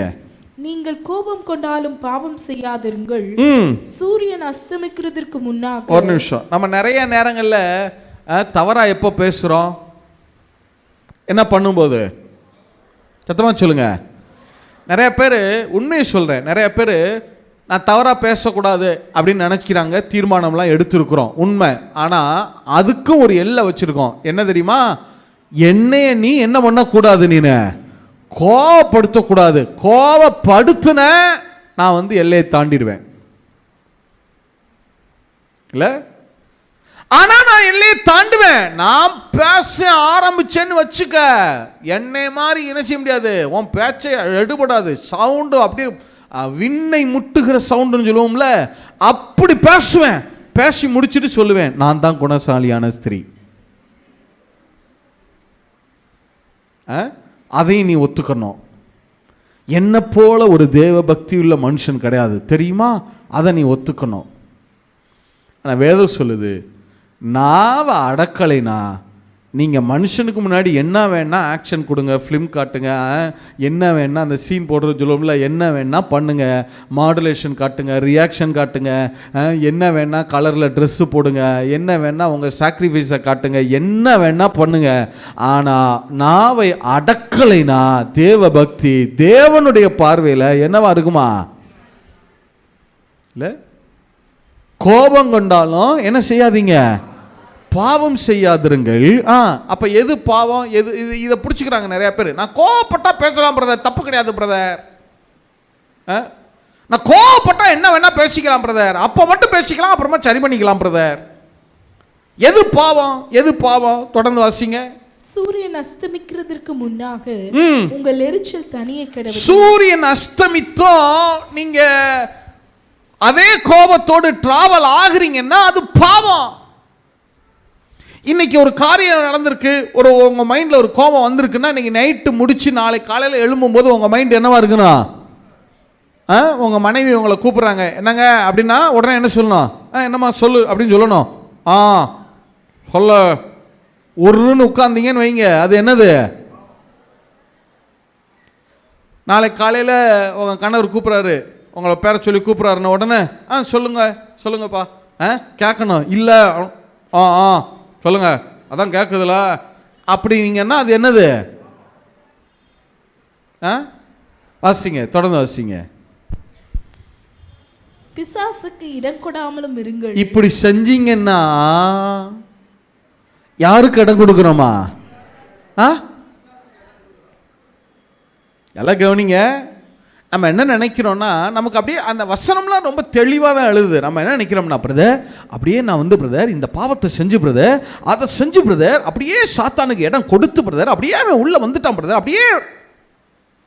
அதெல்லாம் சாத்தான் வந்த பிறகு நடக்கிறது. எது? பீடி இருக்கிறது, சிகரெட் குடிக்கிறது, விபச்சாரம், வேசித்தனம், மற்ற காரியம், களவு, திருட்டு, மற்ற காரியங்கள், அதெல்லாம் சாத்தான் வந்த பின்னாடி நடக்கிறது. ஆனா சாத்தான் எதன் மூலமா வர்றான்னா, உங்களை கோபப்படுத்தி பேச வைக்கிறான் பாருங்க, அதுலதான் அவன் என்ட்ரி ஆகுறான். நம்ம என்ன நினைக்கிறோம், இதுலதான் சாத்தான் வர்றான், இதான் என்கிட்ட இல்ல அப்ப என்னோட சாத்தான் இல்லைன்னு நினைக்கிறான். இல்ல, அவன் என்கிட்ட வர முடியாதுன்னு நினைக்கிறான். வாசிங்க, தொடர்ந்து வாசிங்க. திருடுகிறவன் என்னை திருடாமல் குறைச்சொல்லுள்ளவனுக்கு கொடுக்கத்தக்கதாக தனக்கு உண்டாயிருக்கும்படி தன் கைகளினால் நலமான வேலை செய்து பிரயாசப்பட கடவன். அப்படின்னா என்ன அர்த்தம்? அவன் வேலையா அவன் பாரு. உன் வேலையே நிறைய பெண்டிங்ல கிடக்கு, வேலை செய்ய முடியாம இன்னும் என்ன செய்யுது, அதெல்லாம் வெயிட்டிங்ல கிடக்கு. நீயே காரியங்கள், நிறைய காரியங்கள் என்ன செய்யல, என்ன நீ சரி செய்யல. நீ ஏன் மற்றவர்களை பிளேம் பண்ணிட்டே இருக்க? உன் காரியங்களை, நிறைய காரியங்கள் சரி பண்ண வேண்டி இருக்கு. நீ உன் உடலை குறித்த காரியத்தை நீ சரி பண்ணல, உன் உடலை குறித்த சாப்பாட்டை சரி பண்ணல, நீ உன் உடலுக்கு தேவையான காரியங்களை செய்யறதுல சரி பண்ணல. உன் வேலைகளை ஏகப்பட்ட வேலை என்னவா கிடக்கு, பெண்டிங்ல இருக்கு. அடுத்த ஆளையே ஏன் சொல்லிட்டே இருக்க? இல்ல, யோசிச்சு பாருங்க. நமக்கு நம்ம உடலை பார்க்கறதுக்கு எக்ஸசைஸ் பண்றோமா? பண்ணிருக்க மாட்டோம். அது அது அது அவங்க பார்த்து பிரதர். சரி, உங்கள் உடலை சரி பண்ணுறதுக்கு சாப்பாட்டை சரி பண்ணமா? சரி பண்ணியிருக்க மாட்டோம். உங்களுடைய உடைமைகளை சுத்தமாக வச்சுக்கிறதுக்கு அதில் வேலைகள் இருக்கா? அதில் அப்படியே கிடக்கு எல்லாம். சரி பிரதர், நீங்கள் நிறைய விஷயங்கள் இதை எழுதி வைக்கணும், அதை எழுதி வைக்கணும், ஆண்டருக்கா இதை செய்யணும், அதை செய்யணும்னு யோசிச்சிங்களே. நீங்கள் செய்ய வேண்டிய வேலைகள் இருக்குதானே? ஆமாம், அதெல்லாம் முடிச்சாச்சா? அதெல்லாம் அப்படியே கிடக்கு பிரதர், பெண்டிங்கில் இருக்குது பிரதர். இருக்கட்டும் பிரதர், அவங்க அதை செய்யலை பிரதர், இதை செய்யலை பிரதர், அதை முதல்ல கவனிப்போம் பிரதர். உன் வேலையே ஊருப்பட்ட வேலை பெண்டிங்ல கிடக்கல, அதெல்லாம் எதையாவது முடிச்சியா? அதுதான் பவுல் சொல்றார். சும்மா கோபப்பட்டுட்டே இருக்க, அவன் வேலையை அவன் பாரு. நமக்கு புரிய முடியாது சொன்னா, மைண்ட் யுவர் ஓன் பிஸ்னஸ். உன் வேலையை முதல்ல என்ன செய்ய பாரு. உன் காரியங்களே சரியா இல்லை. முதல்ல போய் ஓன் ட்ரெஸ்ஸஸை நீ அடுக்கி வை, ஓன் ட்ரெஸ்ஸஸ் அயன் பண்ணி வை, அதை நீ வாஷ் பண்ணி வை. கொஞ்ச நேரம் வாக்கிங் போ, கொஞ்ச நேரம் என்ன செய்ய, நீ எக்ஸசைஸ் பண்ணு, உன் உடம்பை நல்லா வச்சுக்க, உன் சரீரத்தை பார்த்துக்க. முதல்ல உன்னுடைய காரியங்கள் என்ன செய்யணும், அதுக்கு தேவையானவைகளை நல்ல காரியங்களை செய்ய. நீ பார்க்க வேண்டிய வேலையை பெண்டிங்கில் ஏகப்பட்டது கிடக்கு. நீ எழுதி வைக்க வேண்டியது எழுதி வைக்கல, கணக்கு வழக்கு எழுதி வைக்கல, வருஷத்தின் காரியங்கள் எழுதி வைக்கல, அதை செய்யலை இதை செய்யலை. உன்னுடைய காரியங்களே இங்கே எல்லாம் குப்பையாக கிடக்கு. இதில் ஏன் மற்ற காரியங்களை பேசணும்? நான் சொல்லட்டுமா, நம்முடைய தவறுகளை மறைப்பதுக்கு தான் நம்ம யாரை காட்டுறோம், நம்ம மற்றவர்களை காட்டுறோம். இல்லை, ஏன்னா மற்றவங்களை பேசிட்டோம்னா நம்ம தவற பேசுறதுக்கு அங்கே வழி இருக்காதுல்ல. இல்லை, பவுல் ரொம்ப தெளிவாக எழுதுறாரு. சும்மா கோவப்படாதீங்க, பிசாசுக்கு இடம் கொடுக்காதீங்க, அவன் வேலையை அவன் பாருங்க. அடுத்து சொல்றாரு பாருங்க, வாசிங்க.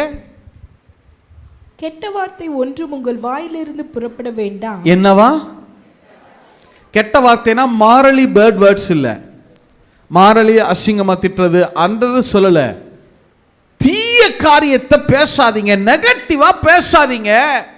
அடுத்து, பக்தி விருத்திக்கு ஏதுவான நல்ல வார்த்தை உண்டானால், நல்ல வார்த்தை இருந்தா அதையே கேட்கிறவர்களுக்கு பிரயோஜனம் உண்டாகும்படி பேசுங்கள்.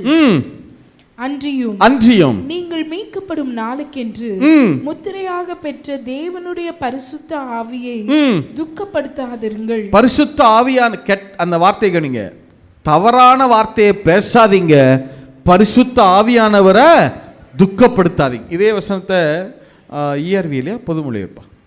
ERV தானே, ERVயில் வாசிங்களேன், தமிழ் ERV பைபிளில் வாசிங்க. இதே வசனத்தை தமிழ் ERVயில் வாசிங்களேன், இன்னும் கொஞ்சம் புரியும். 26 வாசிங்களேன். எபேசியர் புஸ்தகம் 4வது அதிகாரம் 26 அவங்க வாசிக்கிறத கொஞ்சம் நல்லா கவனிங்களேன், வாசிங்க. உங்கள் கோபம் உங்களை பாவம் செய்ய கொண்டு செல்லும் அளவு அனுமதிக்காதீர்கள். கோபம் வராதுன்னு இல்லை, கோபம் வரலாம், ஆனால் அதை அடக்கிருங்க, கண்ட்ரோல் பண்ணுங்க. அதை உங்களை பாவம் செய்கிற அளவுக்கு கொண்டு செல்ல அனுமதிக்காதீங்க.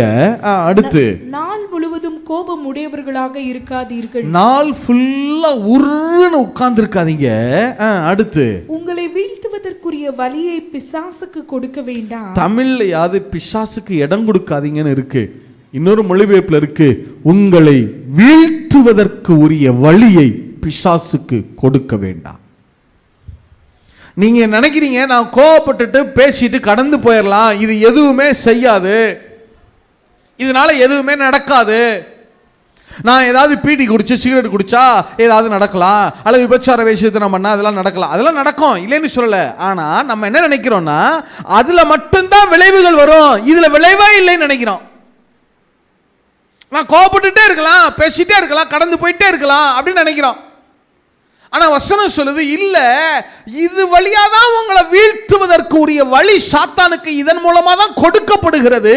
உங்களை வீழ்த்துவதற்கு உரிய வழியை சாத்தானுக்கு திறக்காதீங்க, திறந்து கொடுத்துறாதீங்க. அடுத்து, ஒருவன் திருடுகிறவனாக இருந்தால் தன் திருட்டை நிறுத்துவானாக, அவன் வேலை செய்ய தொடங்கட்டும், அவன் தனது கைகளை நல்ல செயல்களை செய்வதற்கு பயன்படுத்தட்டும். நீங்க கோபப்படாம உங்க கையினால என்ன நல்ல வேலைகளை செய்ய முடியுமோ அதை செய்யுங்க.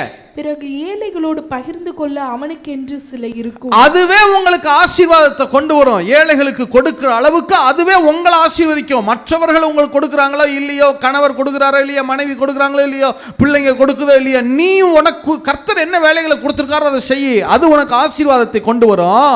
எந்த அளவுக்கு? ஏழைகளுக்கு கொடுக்கிற அளவுக்கு அது உனக்கு ஆசீர்வாதத்தை கொண்டு வரும். நீங்கள் பேசும்போது தீயவற்றை சொல்லாதீர்கள். தமிழ்ல கெட்ட வார்த்தைன்னு இருக்கு, இன்னொரு மொழிபெயர்ப்புல இருக்கு தீயவற்றை சொல்லாதிருங்கள், ஆனால் மற்றவர்களுக்கு பயன் தரத்தக்கதும் மற்றவர்களை பலமுள்ளதாக்குகிறவைகளை மட்டும் பேசுங்கள். குற்றப்படுத்துகிறதை இல்ல, மற்றவர்களை ஸ்ட்ரெங்தன் பண்ணுகிறதை மட்டும் பேசுங்கள். அதனால் உங்கள் பேச்சை கேட்பவர்களுக்கு உங்கள் பேச்சு ஆசீர்வாதங்களை கொண்டு வரும். பரிசுத்த ஆவியானவரை சோகப்படுத்தாதீர்கள். பரிசுத்த ஆவியானவரை என்ன படுத்தாதீங்க? நீங்கள் தேவனுக்குரியவராக இருக்கிறீர்கள் என்பதற்கு ஆவியானவரை சான்றாக உள்ளார். தேவன் உங்களுக்கு சரியான நேரத்தில் விடுதலை தருவார் என்பதை காட்டவே தேவன் பரிசுத்த ஆவியானவரை உங்களுக்கு தந்துள்ளார். நீங்க ஏன் சும்மா சும்மா கோவப்படுறீங்க? அவர் சரியான நேரத்தில் உங்களுக்கு விடுதலை தருவார். அந்த காரியத்தில் நல்லா கவனிங்க, இந்த கோர்வையை நல்லா கவனிச்சு பாருங்க. முதல்ல சொல்றாரு கோவப்படாதீங்க, சாத்தானுக்கு இடம் கொடுக்காதீங்க. அடுத்து சொல்றாரு அவன் வேலையா அவன் பாருங்க, அவரவர் வேலையா அவரவர் பாருங்க. அடுத்து சொல்றாரு தவறா பேசாதீங்க, ஆவியானவரை துக்கப்படுத்தாதீங்க. இந்த கோர்வையை நல்லா கவனிங்க. முதல்ல என்ன சொல்றாரு? கோவப்படாதீங்க, யாருக்கு இடம் கொடுக்காதீங்க, பிசாசுக்கு இடம் கொடுத்துறாதீங்க. அடுத்து சொல்றாரு அவரவர் வேலையை பாருங்க. அடுத்து என்ன செய்யாதீங்க? கோவப்பட்டு என்ன செய்யாதீங்க? தவறா பேசாதீங்க, ஆவியானவரை துக்கப்படுத்தாதீங்க. அப்ப என்ன அர்த்தம் தெரியுமா? கோவப்படும் போதும் கோவப்பட்டு பேசும்போது என்ன நடக்குது தெரியுமா? ஒரு பக்கம் நம்மளை வீழ்த்துவதற்கு உரிய வழியை சாத்தானுக்கு திறந்து கொடுக்கிறோம், உள்ள டோர் அவனுக்கு ஓபன் பண்றோம்.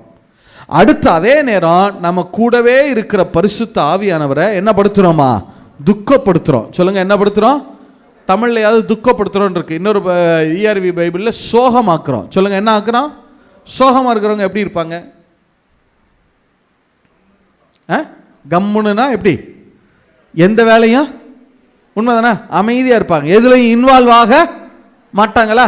அப்ப என்ன அர்த்தம் தெரியுமா? என்ன அர்த்தம் தெரியுமா? ஆவியானவரை நீங்க நம்ம கோவப்பட்டு தவறா பேசும்போது ஆவியானவரை சைலண்ட் மோடுக்கு அனுப்புறோம்.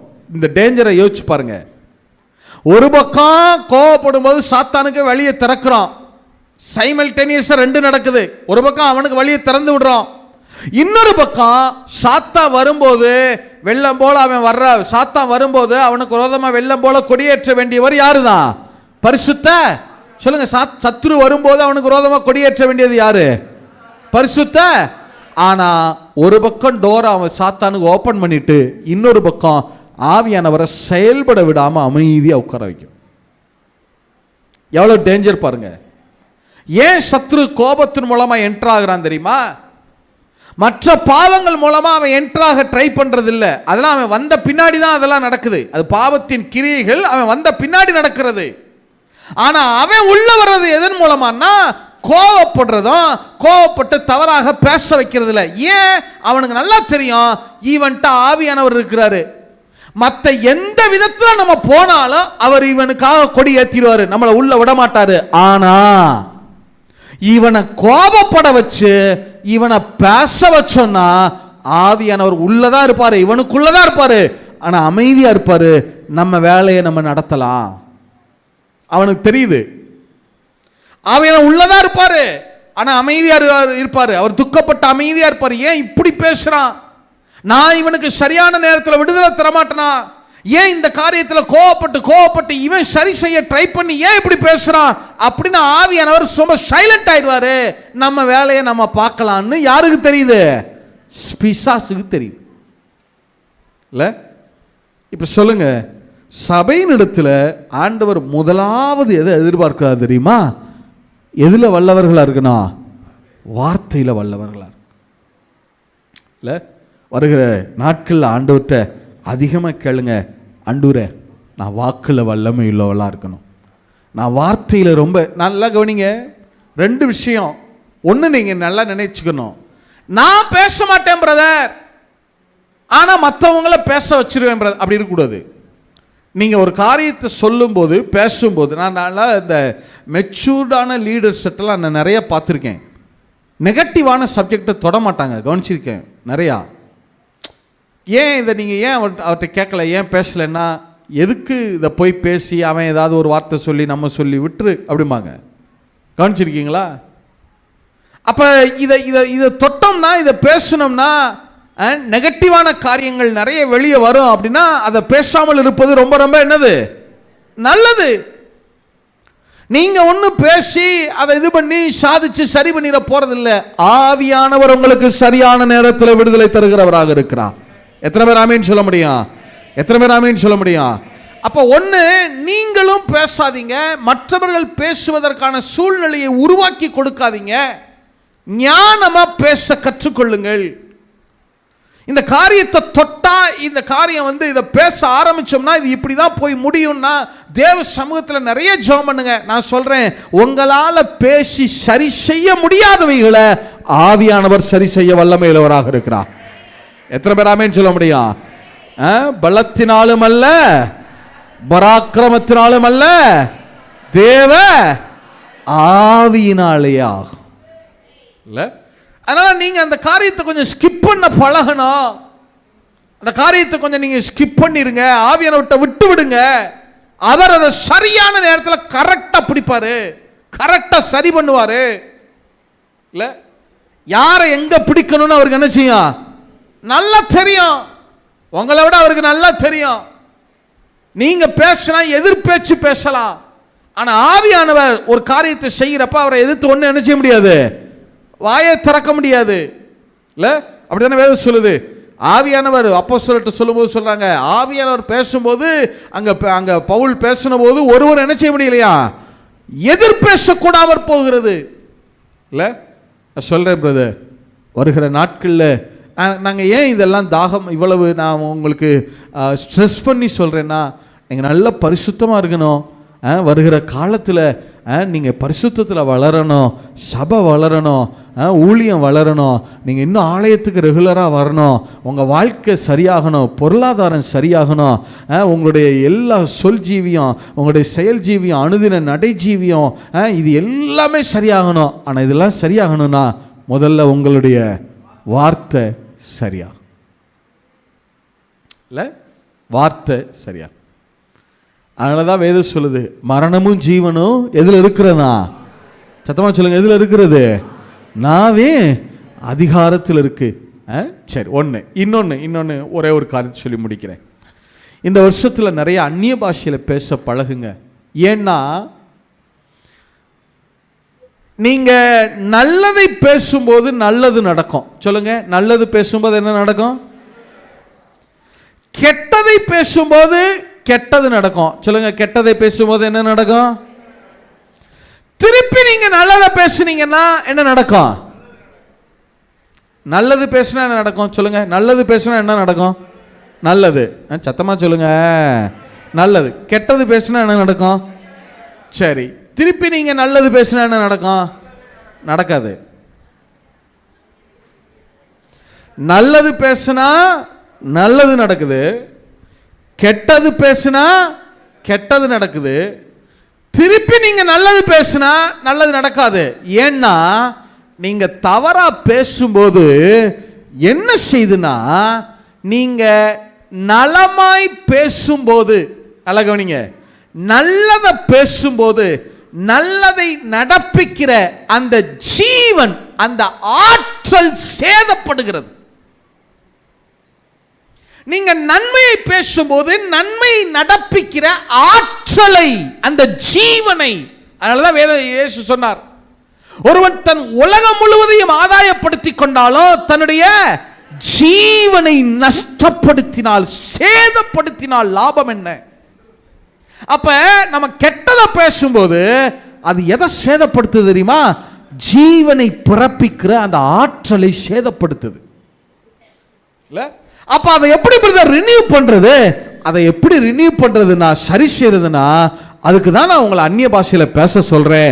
நீங்க அந்நிய பாஷையில பேச பேச பேச பேச உங்களுடைய அந்த ஜீவன் ஆற்றல் புதுப்பிக்கப்பட ஆரம்பிக்கும். ஆவியானவர் உங்களுக்குள்ள ஜீவனை புதுப்பிக்க ஆரம்பிப்பா. அதுக்கப்புறம் நீங்க நன்மைகளை பேச பேச பேச பேச அந்த நன்மைகள் உங்க வாழ்க்கையில உருவாக ஆரம்பிக்கும். எத்தனை பேர் ஆமேன்னு சொல்ல முடியும்? நான் சொல்றது எத்தனை பேருக்கு விளங்குது? விளங்குறவங்க விளங்குறதுக்கதான் ஒரு ஆமேன்னு சொல்லுங்க பார்க்கலாம். இல்ல, அப்ப ஒண்ணு, தவறானதை பேசுறதை நிறுத்திடுங்க. அடுத்து நல்லதை பேசுங்க. அடுத்து நிறைய எதுல பேச பழகணும்? அந்நிய பாஷையில. சத்தமா சொல்லுங்க பார்க்கலாம், எதுல பேச பழகணும்? இப்ப சொல்லுங்க, இந்த வருஷத்துல ஆண்டவர் முதல்ல நம்மகிட்ட எதிர்பார்க்கிறது எதை எதிர்பார்க்கிறாரு? சத்தமா சொல்லுங்க, எதை எதிர்பார்க்கிறாரு? எதுல வல்லவர்களா இருக்கணுமா? வார்த்தையில நீங்க வல்லவர்களா இருக்கணும். நான் உங்களுக்கு சொல்லட்டுமா, அதுதான் உங்க வாழ்க்கையில வாக்கு தத்தங்களை நடைமுறைக்கு கொண்டு வரும். இல்லை, ஆதியாகமம் புத்தகம் ஆண்டவர் சார் 17வது அதிகாரமா, 17 தானே, 17வது அதிகாரம் 1வது வசனம் வாசிங்க. ஆபிரகாம் 99 வயதான போது. ஆபிரகாமுக்கு எத்தனை வயசு? சத்தமா சொல்லுங்க, எத்தனை வயசு? 99 வயசு. முந்தின அதிகாரம் வாசிங்க, முந்தின அதிகாரம் வாசிங்க. ஆகார் ஆபிரகாமுக்கு இஸ்மவேலை பெற்றபோது ஆபிரகாம் 86 வயதாய் இருந்தான். முதல்ல ஆகார கல்யாணம் பண்ணி குழந்தைய பெக்கிறப்ப 86 வயசு. இப்ப அடுத்த அதிகாரம் சொல்லுது 99 வயசு ஆயிடுச்சு. சொல்லுங்க, எத்தனை வயசு ஆயிடுச்சு? சரி, இப்ப 99ல இருப்போம். 99 வயசு ஆயிடுச்சு. 75 வயசுல கொடுக்கப்பட்ட வாக்கு தத்தம் இன்னும் கரெக்டா சொன்னா 70 வயசு. ஆபிரகாம் ஊர் என்கிற பட்டணத்தில் இருக்கிறப்ப 70 வயசுல ஆபிரகாமுக்கு ஆண்டவர் வாக்கு தத்தத்தை கொடுத்து அழைக்கிறார். அங்கிருந்து அவர் கடந்து வர்றாரு. ஆரான்ல கொஞ்ச நாள் தங்குறாங்க. அப்புறம் அவங்க அப்பா தேராகு மரிச்ச உடனே அங்கிருந்து புறப்பட்டு வர்றாரு. கானானுக்கு வந்து சேர்றப்ப 75 வயசு ஆபிரகாம். 5 வயசு ஆயிருக்கு. ஊர்ல இருந்து இங்க வந்து சேர்றதுக்கு 5 வயசு ஆயிருக்கு. அவருக்கு 5 வருஷம் ஆயிருக்கு. அப்ப 75 வயசுல ஆபிரகாம் உள்ள வந்துட்டாரு. 70ல கொடுக்கப்பட்ட வாக்கு தத்தம் 75னே வச்சுக்கிறோம், 75 வயசுனே வச்சுக்கிறோம். கானானுக்குள்ள வந்து 75 வயசு. இப்ப 99 வயசு ஆச்சு. 24 ஆண்டு காலம் வாக்கு தத்தங்கள் நடக்கல. கொடுக்கப்பட்ட சொல்லப்பட்ட வாக்கு தத்தம் 24 வருஷமா அப்படியே நிக்குது. இப்ப ஆண்டவர் 99 வயசுல சொல்றாரு.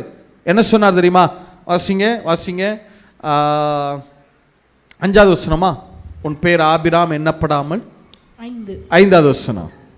இனி உன் பேர் ஆபிராம் எண்ணப்படாமல் நான் உன்னை திரளான ஜாதிகளுக்கு தகப்பனாக ஏற்படுத்தினபடியால் உன் பேர் ஆபிரகாம் எனப்படும். அடுத்து கீழே 12வது வசனமா சாராள் என்பது அவருக்கு பேரால் சாரா என்பது 15வது வசனம் 15 வாசிங்க. பின்னும் தேவன் ஆபிரகாமை நோக்கி உன் மனைவி சாராயை இனி சாரா என்று அலையாதிருப்பாயாக, சாராள் என்பது அவளுக்கு பேராய். 99 வயசுல ஆண்டவர்ட்ட வந்து சொல்றாரு. இப்ப ஆபிரகாம் கேட்கிறாரு, ஆண்டவரே இத்தனை வருஷம் ஆச்சு எனக்கு, ஆனா வாக்குத்தத்தம் இன்னும் நடக்கலையே ஆண்டவரே. அப்பதான் ஆண்டவர் சொல்றாரு, சரி உன் பேர் என்ன? ஆபிராம். இனிமே ஆபிராம்னு சொல்லாத, என்னன்னு சொல்லு? ஆபிரகாம்னு சொல்லு. ஆபிராம்னா என்ன அர்த்தம்? உயர்ந்த தகப்பன், எக்ஸால்டட் ஃபாதர். சொல்லுங்க, ஆபிராம்னா என்ன அர்த்தம்? உயர்ந்த தகப்பன். ஆபிரகாம்னா என்ன அர்த்தம்? ஜாதிகளின் தகப்பன். சொல்லுங்க, என்ன தகப்பன்? Father of the nations. Father of nations, ஜாதிகளின் தகப்பன். இனிமே உன் பேரு உயர்ந்த தகப்பன், உயர்ந்த தகப்பன் சொல்லாத, உன்னை ஜாதிகளின் தகப்பன், ஜாதிகளின் தகப்பன் சொல்லு. இப்படி யோசிச்சு பாருங்களேன். ஒருத்தன் வந்து ஆபிரகாம்கிட்ட கேட்குறான், ஆடு வாங்க வர்றான். ஆபிரகாமுடைய பழைய பேரை சொல்லி கூப்பிட்றான். ஆபிராம், எனக்கு ஒரு 10 ஆடு கொடுங்க. உடனே ஆபிரகாம், இந்த பார், நீ ஆடு வாங்குறதெல்லாம் அப்புறம் இருக்கட்டும், என் பேர் இனிமே ஆபிராம் கிடையாது, என் பேர் என்னது இனிமே ஆபிரகாம். அவன் என்ன செஞ்சிருப்பான்? சிரிச்சிருப்பானா இல்லையா?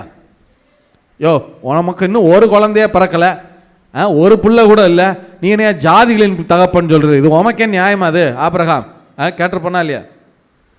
ஆனால் அதெல்லாம் ஆபிரகாம் கண்டுக்கல. ஆண்டவர் சொல்றாரு பாருங்க, உடனே அதாவது ஆபிரகாமுடைய வார்த்தையை சரி பண்றார். சொல்லுங்க, எதை சரி பண்றாரு? வாக்கு சரி பண்றார். உன் மனைவி சாராயை சாரா என்று அழைக்காத, இங்கிலீஷ்ல கால் பண்ணாத, சொல்லாத. சாராய்னா என்ன? உலகத்தின் ராணி, குயின் ஆஃப் த வேர்ல்ட். அவளை இனிமே சாராள் சொல்லு. சாராள்னா என்ன? ஜாதிகளின் தாய்னு சொல்லு. மதர் ஆஃப் நேஷன்ஸ், ஜாதிகளின் தாய்னு கூப்பிடு. உன் வார்த்தையை சரி பண்ணு. இப்போ ஆபிரகாம் கூப்பிடுறார் சாராளை பார்த்து, சாராள் எனக்கு கொஞ்சம் தண்ணி கொண்டு வா. அப்ப என்ன அர்த்தம்? ஜாதிகளின் தாயே எனக்கு. சாராள்னா என்ன அர்த்தம்? ஜாதிகளின் தாய். ஜாதிகளின் தாய் எனக்கு தண்ணி கொண்டு வா. சாராள் சாப்பாடு எடுத்து வை அப்படின்னா என்ன அர்த்தம்? ஜாதிகளின் தாயே சாப்பாடு எடுத்து வை. சாராள் அந்த கைக்கோலை கொண்டு வாங்க. ஜாதிகளின் தாயை அந்த கைக்கோலை கொண்டு வாங்க. அப்ப ஜாதிகளின் தாய் தாய் தாய் தாய்னு சொல்ல சொல்ல சொல்ல சொல்ல 89 வயதான அந்த பாட்டியினுடைய சரீரம் பலன் கொள்ள ஆரம்பிக்கிறது. பாருங்க, எத்தனை பேர் ஆமேன்னு சொல்ல முடியும்? 99 வயதான அந்த தாத்தாவுடைய சரீரம் என்ன செய்ய ஆரம்பிக்கிறது? பலன் கொள்ள ஆரம்பிக்கும். அது எப்படி தெரியுமா? அடுத்த அதிகாரத்தில் 18ஆம் அதிகாரத்தில் வந்து சொல்றாரு, ஒரு உற்பவ கால திட்டத்தில் உனக்கு குழந்தை பிறக்கும். நல்லா கவனிங்க, ஒரு உற்பவ கால திட்டம்னா எத்தனை வசனம்? 18ஆம் அதிகாரம் 10வது வசனம் வாசிங்க. அது 18:10, ஜெனசிஸ் சாப்டர் 18 verse 10. அப்பொழுது அவர், ஒரு உற்பவ கால திட்டத்தில் நிச்சயமாய் உன்னிடத்திற்கு திரும்ப வருவேன், அப்பொழுது உன் மனைவி ஆகிய சாராளுக்கு ஒரு குமாரன் இருப்பான் என்றார். இப்ப கவனிங்க, ஒரு உற்பவ கால திட்டம்னா எத்தனை, எவ்வளவு நாள்ல குழந்தை பிறக்கும்? 9 மாசம். சொல்லுங்க, நம்ம கணக்குக்கு சொல்றது 10 மாசம் சொல்லுவோம், ஆனா என்னது 9 மாசம் 10 நாள் தான் கணக்கு. சரியா? 9 மாசத்துல உனக்கு பிள்ளை பிறக்கும். நல்லா கவனிங்க, 99 வயசுல துவக்கத்துல வந்து சொல்றாரு, உன் பேரை மாத்து, சரி, உன்னுடைய வார்த்தையை சரி பண்ணு முதல்ல சொல்றாரு. 3 மாசம் ஆபிரகாம் அதையே பேசுறாரு. நான் ஜாதிகளின் தகப்பன்கிறாரு, மனைவியை ஜாதிகளின் தாய்ங்கிறாரு, தன்னுடைய வார்த்தையை வாக்க சரி பண்றாரு, வார்த்தையை சரி பண்றாரு. 3 மாசம். ஒரு சீசன், ஒரு சீசன்ங்கிறது 3 மாசம் தானே. கோடை காலம், குளிர்காலம், மழைக்காலம், அதெல்லாம் சொல்றோம்ல. ஒவ்வொரு சீசனுக்கும் எத்தனை மாசம்? 3 மாசம் தானே. 3 4 சீசன் இருக்கு இல்லையா? 3 மாசம். ஒரு சீசன் ஃபுல்லா, ஒரு 3 மாதம் முழுவதும் அவருடைய வார்த்தையை சரியா பேச வச்சுட்டே இருக்காரு. பாருங்க, சரியா பேசு, சரியா பேசு, சரியா பேசு. அடுத்து 3 மாசம் கழிச்சு வந்து சொல்றாரு, இன்னும் 9 மாசத்துல உன் கையில ஒரு பிள்ளை இருப்பாயா. எத்தனை பேர் ஆமேன்னு சொல்ல முடியும்? நான் சொல்றேன், உங்க வாக்கை சரி பண்ணுங்க. நான் வர்ற 3 மாதங்கள் எடுத்துக்கிறேங்க. ஜனவரியிலிருந்து வாக்குத்தத்தங்களை நிறைய கன்ஃபஸ் பண்ணுங்க, நிறைய அந்நிய பாஷையில் பேசுங்க. நான் சொல்கிறேன், அடுத்த 9 மாதத்துக்குள்ள 2026 முடிகிறதுக்குள்ள உங்கள் வாக்குத்தத்தங்கள் எல்லாவற்றையும் கர்த்தர் நிறைவேற்றி முடித்திருப்பான். எத்தனை பேர் ஆமேன்னு சொல்ல முடியும்? எத்தனை பேர் ஆமேன்னு சொல்ல முடியும்? எதில் கவனமாக இருக்கீங்களோ இல்லையோ, எதில் கவனமாக இருங்க? வார்த்தையில். எழுமி நிற்போமா? எழுமி நிற்போமா?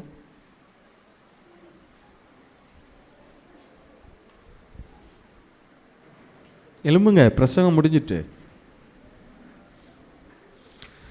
சத்தத்தை உயர்த்தி கொஞ்ச நேரம் நல்ல அந்நிய பாஷையில் ஜெபிக்க போறீங்க. வாக்கு தத்தங்களை பேசுங்க, இல்லைன்னா அந்நிய பாஷையில் ஜெபிக்க. 2ல் ஏதோ ஒன்று இயேசுன்னு கூப்பிடுங்க, வசனத்தை சொல்லுங்க. அந்நிய பாஷை வரேன் இல்லைன்னா ஏதாவது ஒரு வசனத்தை சொல்லிகிட்டே இருங்க. கர்த்தரன்மை. நான் ஒன்று சொல்லட்டுமா? அந்நிய பாஷை வரேன் இல்லை பிரதர், ஒன்றும் பிரச்சனை இல்லை, வசனத்தை பேசிட்டே இருங்க. வார்த்தை இருந்தா அடுத்து கண்டிப்பா ஆவியானவர் உங்க மேல அபிஷேகத்தை பொழிய பண்ணுவா. எத்தனை பேர் ஆமேன்னு சொல்ல முடியும்? எத்தனை பேர் ஆமேன்னு சொல்ல முடியும்? இன்னைக்கு ஆண்டவர்கிட்ட கேளுங்க, ஆண்டவரே என் வார்த்தையில நான் கவனமா இருக்கணும்ப்பா. இல்லை நீங்கள் பேச்சை குறைச்சாலே பிரதர், முதல்ல பேச்சை என்ன செய்யணும்? கொஞ்சம் குறைக்கணும். சொல்லுங்க, பேச்சை என்ன செய்யணும்? கொஞ்சம் நிறைய வல்லன்னு பேசுகிற ஆள்கிட்டையே கொஞ்சம் கொஞ்சம் குறைச்சிருங்க, கட் பண்ணிடுங்க. ஒன்றும் பிரச்சனை இல்லை. இந்த 2026 மட்டும் நீங்கள் கொஞ்சம் என்ன செஞ்சுருங்க, பேச்சை என்ன செஞ்சுருங்க, கட் பண்ணிடுங்க. நான் வேணா உங்களுக்கு ஒன்றும் பயப்படாதீங்க. சகோதரன், அன்பு குரல், அதுவாக்கும் இதுவாக்கும் அதெல்லாம் ஒன்றும் இது பண்ண வேணாம். நான் வேணா உங்களுக்காக ஆண்டவர்கிட்ட என்ன செஞ்சுக்கிறேன், மன்னிப்பு கேட்டுக்கிறேன், பரிந்து பேசிக்கிறேன். ஒன்றும் கவலைப்படாதீங்க. தயவுசெய்து சொல்கிறேன், வளன்னு பேசுகிற ஆள்கிட்ட பேச்சை குறைச்சிருங்க. பேச்சின் மிகுதியில் என்ன இருக்காது? என்ன இல்லாமல் போகாது? பாவம் இல்லாமல் போகாது. கொஞ்சம் மைல்டா. பேச்சின் மிகுதியில் என்ன இல்லாமல் போகாது? பேச்சை குறைங்க. அந்த குறைவா பேசுறதும் கவனமா பேசுங்க. அதுலயும் நீங்க நல்லா யோசிச்சு பாருங்க. உங்களுக்குன்னு சில நண்பர்கள் இருப்பாங்க, கட்டுப்பாடு இல்லாமல் பேசுகிற, உங்களை பேச வைக்கிற ஆட்கள் இருப்பாங்க. உண்மையா? கொஞ்சம் செக் பண்ணி பாருங்க. உங்க இன்னர் சர்க்கிளில் சில ஃப்ரெண்ட்ஸை வச்சிருப்பீங்க, உங்க இன்னர் சர்க்கிளில் சில ஆளை வச்சிருப்பீங்க. யார்கிட்டையுமே குறை பேச மாட்டோம், ஆனா அந்த நபரை பார்த்தா அவரோட உட்காந்து 4 பேரை குறை பேசுவோம். கேட்டா என்ன சொல்லிக்கிறோம்? அதுக்கு ஒரு காரணம் சொல்லுவோம். அது பிரதர், நாங்க குறை சொல்லல பிரதர், சொல்லிட்டே குறை சொல்றது இல்ல. யார்கிட்டையுமே பேச மாட்டீங்க, ஆனா அந்த நபர்கிட்ட சேர்ந்தீங்கன்னா பேசுவீங்க. அது யாருன்னு பாருங்க. நேரடியாக சொல்லிருங்க, இனிமே நீ பேசுனீங்கன்னா தயவுசெய்து குறை பேசாத. நானும் குறை பேச வேணாம், தயவுசெய்து பேச்ச குறைச்சிருங்க சொல்லிருங்க. தைரியமா சொல்லிருங்க. இல்லை இது உங்க அதாவது இந்த உங்களுடைய விசுவாச வாழ்க்கையவே முதலுக்கே மோசம் பண்ண வச்சிட விஷயம். இது தேவ பக்தியவே வீணாக்கிற விஷயம். இல்லை சில நண்பர்கள் இருப்பாங்க, அவங்ககிட்ட போனா தரம் தாழ்ந்து பேசுகிற சில ஆட்கள் உண்டு உங்க சர்க்கிள்ல. ஆனால் உங்களுக்கு சந்தோஷமா தெரியலாம். அந்த நபர்கள் யாரு? செக் பண்ணுங்க, லிஸ்ட் எடுங்க. அவங்ககிட்ட இருந்து போன் வந்தாலே அலர்ட் ஆகுங்க. இல்ல இது என்னை பேச வச்சிரும், அலர்ட் ஆயிருங்க.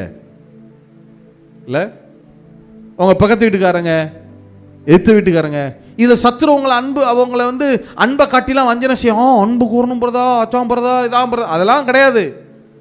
அன்பு கூறுறதுக்காக என்ன அளவில் அவன் பேசின ஆண்டவர் சொன்னாரு? அதெல்லாம் கிடையாது. அந்த மாதிரி உங்களை வஞ்சிக்க, அப்படித்தான் வேதம் சொல்லுது. நாவை அடக்காமல் தன் இருதயத்தை வஞ்சித்து, உங்க இருதயத்தை வஞ்சிக்க வைக்கிறதுக்கெல்லாம் அலோவ் பண்ணாதீங்க. இல்ல உங்களை ஏமாத்த வச்சிருவான். இல்ல தயவுசெய்து சொல்றேன், முதல்ல நீங்க உங்களுடைய லைஃபை பாருங்க. வேதம் அப்படித்தானே சொல்லுது, உன்னிடத்தில் அன்பு கூறுவது போல உன்னை அன்பு கூறாம பிறனை அன்பு கூறுன்னு வசனம் சொல்லுது. உன்னை அன்பு கூறாமல் பிறனை அன்பு கூறு, அப்படிங்க வசனம் இருக்கா? காட்டுங்க பார்ப்போம். முதல்ல உங்க வாழ்க்கையில் இருக்கிற காரியங்களை சரி செய்ய முயற்சி பண்ணுங்க. பிறனை அன்பு கூறணும் தான், அதுக்கு முதல்ல நீங்க நல்லா இருக்கணும்ல. பிறனுக்கு உதவி செய்யணும் தான், நீங்க நல்லா இருந்தா தானே. உங்க வாழ்க்கை சரியா இருந்தா தானே பிறனுக்கு உதவி செய்ய முடியும். இல்ல இது அன்பு. அதனால நான் அவர்கிட்ட போய் பேசுறேன், அதனால நான் உட்காந்து குறை பேசுவேன். எங்க மாமே, எங்க மச்சினு, எங்க அத்தாச்சி, நான் உட்காந்து குறை பேசுவேன் பிரதர், பெருமை பாராட்டுவேன் பிரதர், அதை பண்ணுவேன் பிரதர், அதெல்லாம் பண்ணலாம் பிரதர், அன்பு பிரதர். இப்படியே இருக்கும் வாழ்க்கை, கடைசி வரைக்கும் இப்படியே இருக்கும். தேவ பக்தி என்னவா இருக்குமா? இல்ல, இன்னைக்கு ஒரு தீர்மானம் எடுங்க. எந்தெந்த ஏரியாவில் யார்கிட்ட மனிதர்கள்ட்டான போய் பேச போறீங்க? என்ன நாய்ட்டையும் பக்கத்து வீட்டு எலிட்டையுமே பேச போறீங்க? எந்த மனிதர்கள்ட்ட பேசும்போது நான் தவறாக நிறையா பேச ஆரம்பிக்கிறேன்? இல்லை, நான் சொல்லட்டுமா, மற்றவங்ககிட்ட இந்த விஷயங்களை கேதர் பண்ணுறதுக்கு அதெல்லாம் நிறுத்திடுங்க. போட்டு வாங்குறது, சும்மா அவங்கள பேசுறது, மற்றவங்களுடைய பர்சனல் லைஃப்பை உள்ள விட்டு கொடைகிறது, அது என்ன நடந்துச்சு பிரதர், அவங்க கண்ணவன் பிரதர், அவங்களா பிரதர், அதுல என்ன நடந்துச்சு, நீ ஒன்றும் சாதிக்க போறதில்ல. அதெல்லாம் கேட்டு தெரிஞ்சு ஒன்று என்ன ஆக போறதில்ல. குப்பை அதெல்லாம் உங்க ஆத்மாவுக்குள்ள போட போட அழுகி நாற்றம் தான் எடுக்கும். தீர்மானம் எடுங்க. நான் யார்கிட்ட போய் இந்த மாதிரி விஷயங்களை கேதர் பண்றேன்? எனக்கு தேவையே இல்லை. அப்படி ஒரு இன்ஃபர்மேஷன் வந்து இங்க ஒன்றும் நிறைய போறது கிடையாது. இல்ல, கர்த்தரை அறிகிற அறிவு தான் நித்திய ஜீவன். மனுஷனை அறிகிற அறிவு இல்லை, மனிதனுடைய குற்றங்களை அறிகிற அறிவு இல்லை. மற்றவங்களுடைய குற்றங்களை நான் டீட்டெயிலாக விசாரிக்க போறது இல்லை. அந்த இன்ஃபர்மேஷன் நான் எங்க இருந்து கேதர் பண்றேன்? அந்த டோரை ஷட் டவுன் பண்ணுங்க. யார்கிட்ட நம்ம லூஸ் ஸ்டாக் நிறைய பண்றோம் கவனிங்க. அது உங்களுக்கு தான் தெரியும். உங்க போனை எடுத்து பாருங்க, உங்க கால் ஹிஸ்டரியை பார்த்தாலே தெரிஞ்சிடும் யார்கிட்ட எந்த நபர்கிட்ட நான் அதிகம் இப்படி தப்பா பேசுறேன். இல்லை, நான் சொல்றேன் பிரதர், இது நான் திரும்ப நான் நெகட்டிவா பேசுறேன்னு நினைக்க வேணாம். ஆனா இது முதலுக்கே மோசம் பண்ற விஷயம் பிரதர். உன் நாவை அடக்கலைனா தேவ பக்தியே வீணா போயிடும்.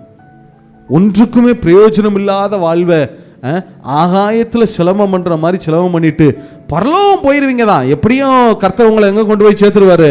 பரலோகம் கொண்டு போயிடுவார் தான். ஆனா இந்த பூமியில எந்த ஆசீர்வாதத்தை அனுபவிக்க முடியாம போயிடக்கூடாது. இல்லை, நிறைய அந்நிய பாஷையில பேசுங்க. உங்க நாவை அடக்க கண்ட்ரோல் பண்ண ஆவியான உதவி செய்வா. ஒவ்வொரு நாளும் கர்த்தர்ட்ட கேளுங்க, என் வாய்க்கு காவல் வையும். எத்தனை பேர் ஆமேன்னு சொல்ல முடியும்? கண்களை மூடி ஒரு நிமிஷம் நல்ல சத்தத்தை உயர்த்தி அந்நிய பாஷையில பேசுங்க பார்க்கலாம்.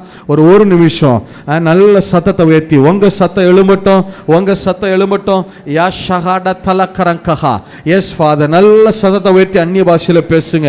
ஆவியானவர்கிட்ட கேளுங்க, ஆண்டவரே என்ன வேணா இருக்கட்டும், இந்த வருஷம் என் வாழ்க்கையில என் வார்த்தை சரியாகணும் ஆண்டவரே, என் பேச்சு சரியாகணும், என்னுடைய மாடுலேஷன் சரியாகணும், என் வார்த்தையில சூடு இருக்கக்கூடாது, என் வார்த்தையில ஆண்டவரே உக்கிர இருக்கக்கூடாது, என் வார்த்தையில தவறான காரியங்கள் இருக்கக்கூடாது, என் வார்த்தை ஞானம் உள்ளதா இருக்கணும், என்னுடைய ஊற்று ஆசீர்வதிக்கப்பட்ட ஊற்றா இருக்கணும், என்னுடைய வாயிலிருந்து ஜீவ ஊற்று தான் புறப்படணும். நீதிமானுடைய வாய் ஜீவ ஊற்று, என் வாய் மரணத்தை பிறப்பிக்கிற வாயாக இருக்கக்கூடாது. யாஹா ராதா ஷகடதலபலா. எஸ் எஸ், நல்ல சத்தத்தை உயர்த்தி ஆண்டவரே உங்க பிள்ளைங்களுக்கு காட்டுங்க.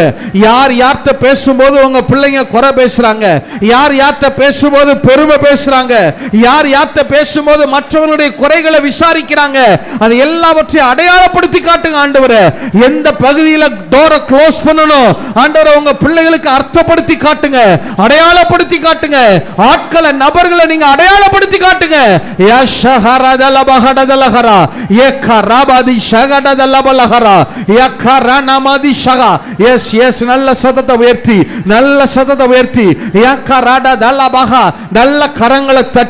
நல்ல கரங்களை தட்டுங்க பார்க்கலாம். உங்களை கையை தட்ட சொல்றது உங்க கான்சென்ட்ரேஷன் மிஸ் ஆகாம இருக்க. நல்ல கையை தட்டிட்டு அந்நிய பாஷையில பேசுங்க பார்க்கலாம்.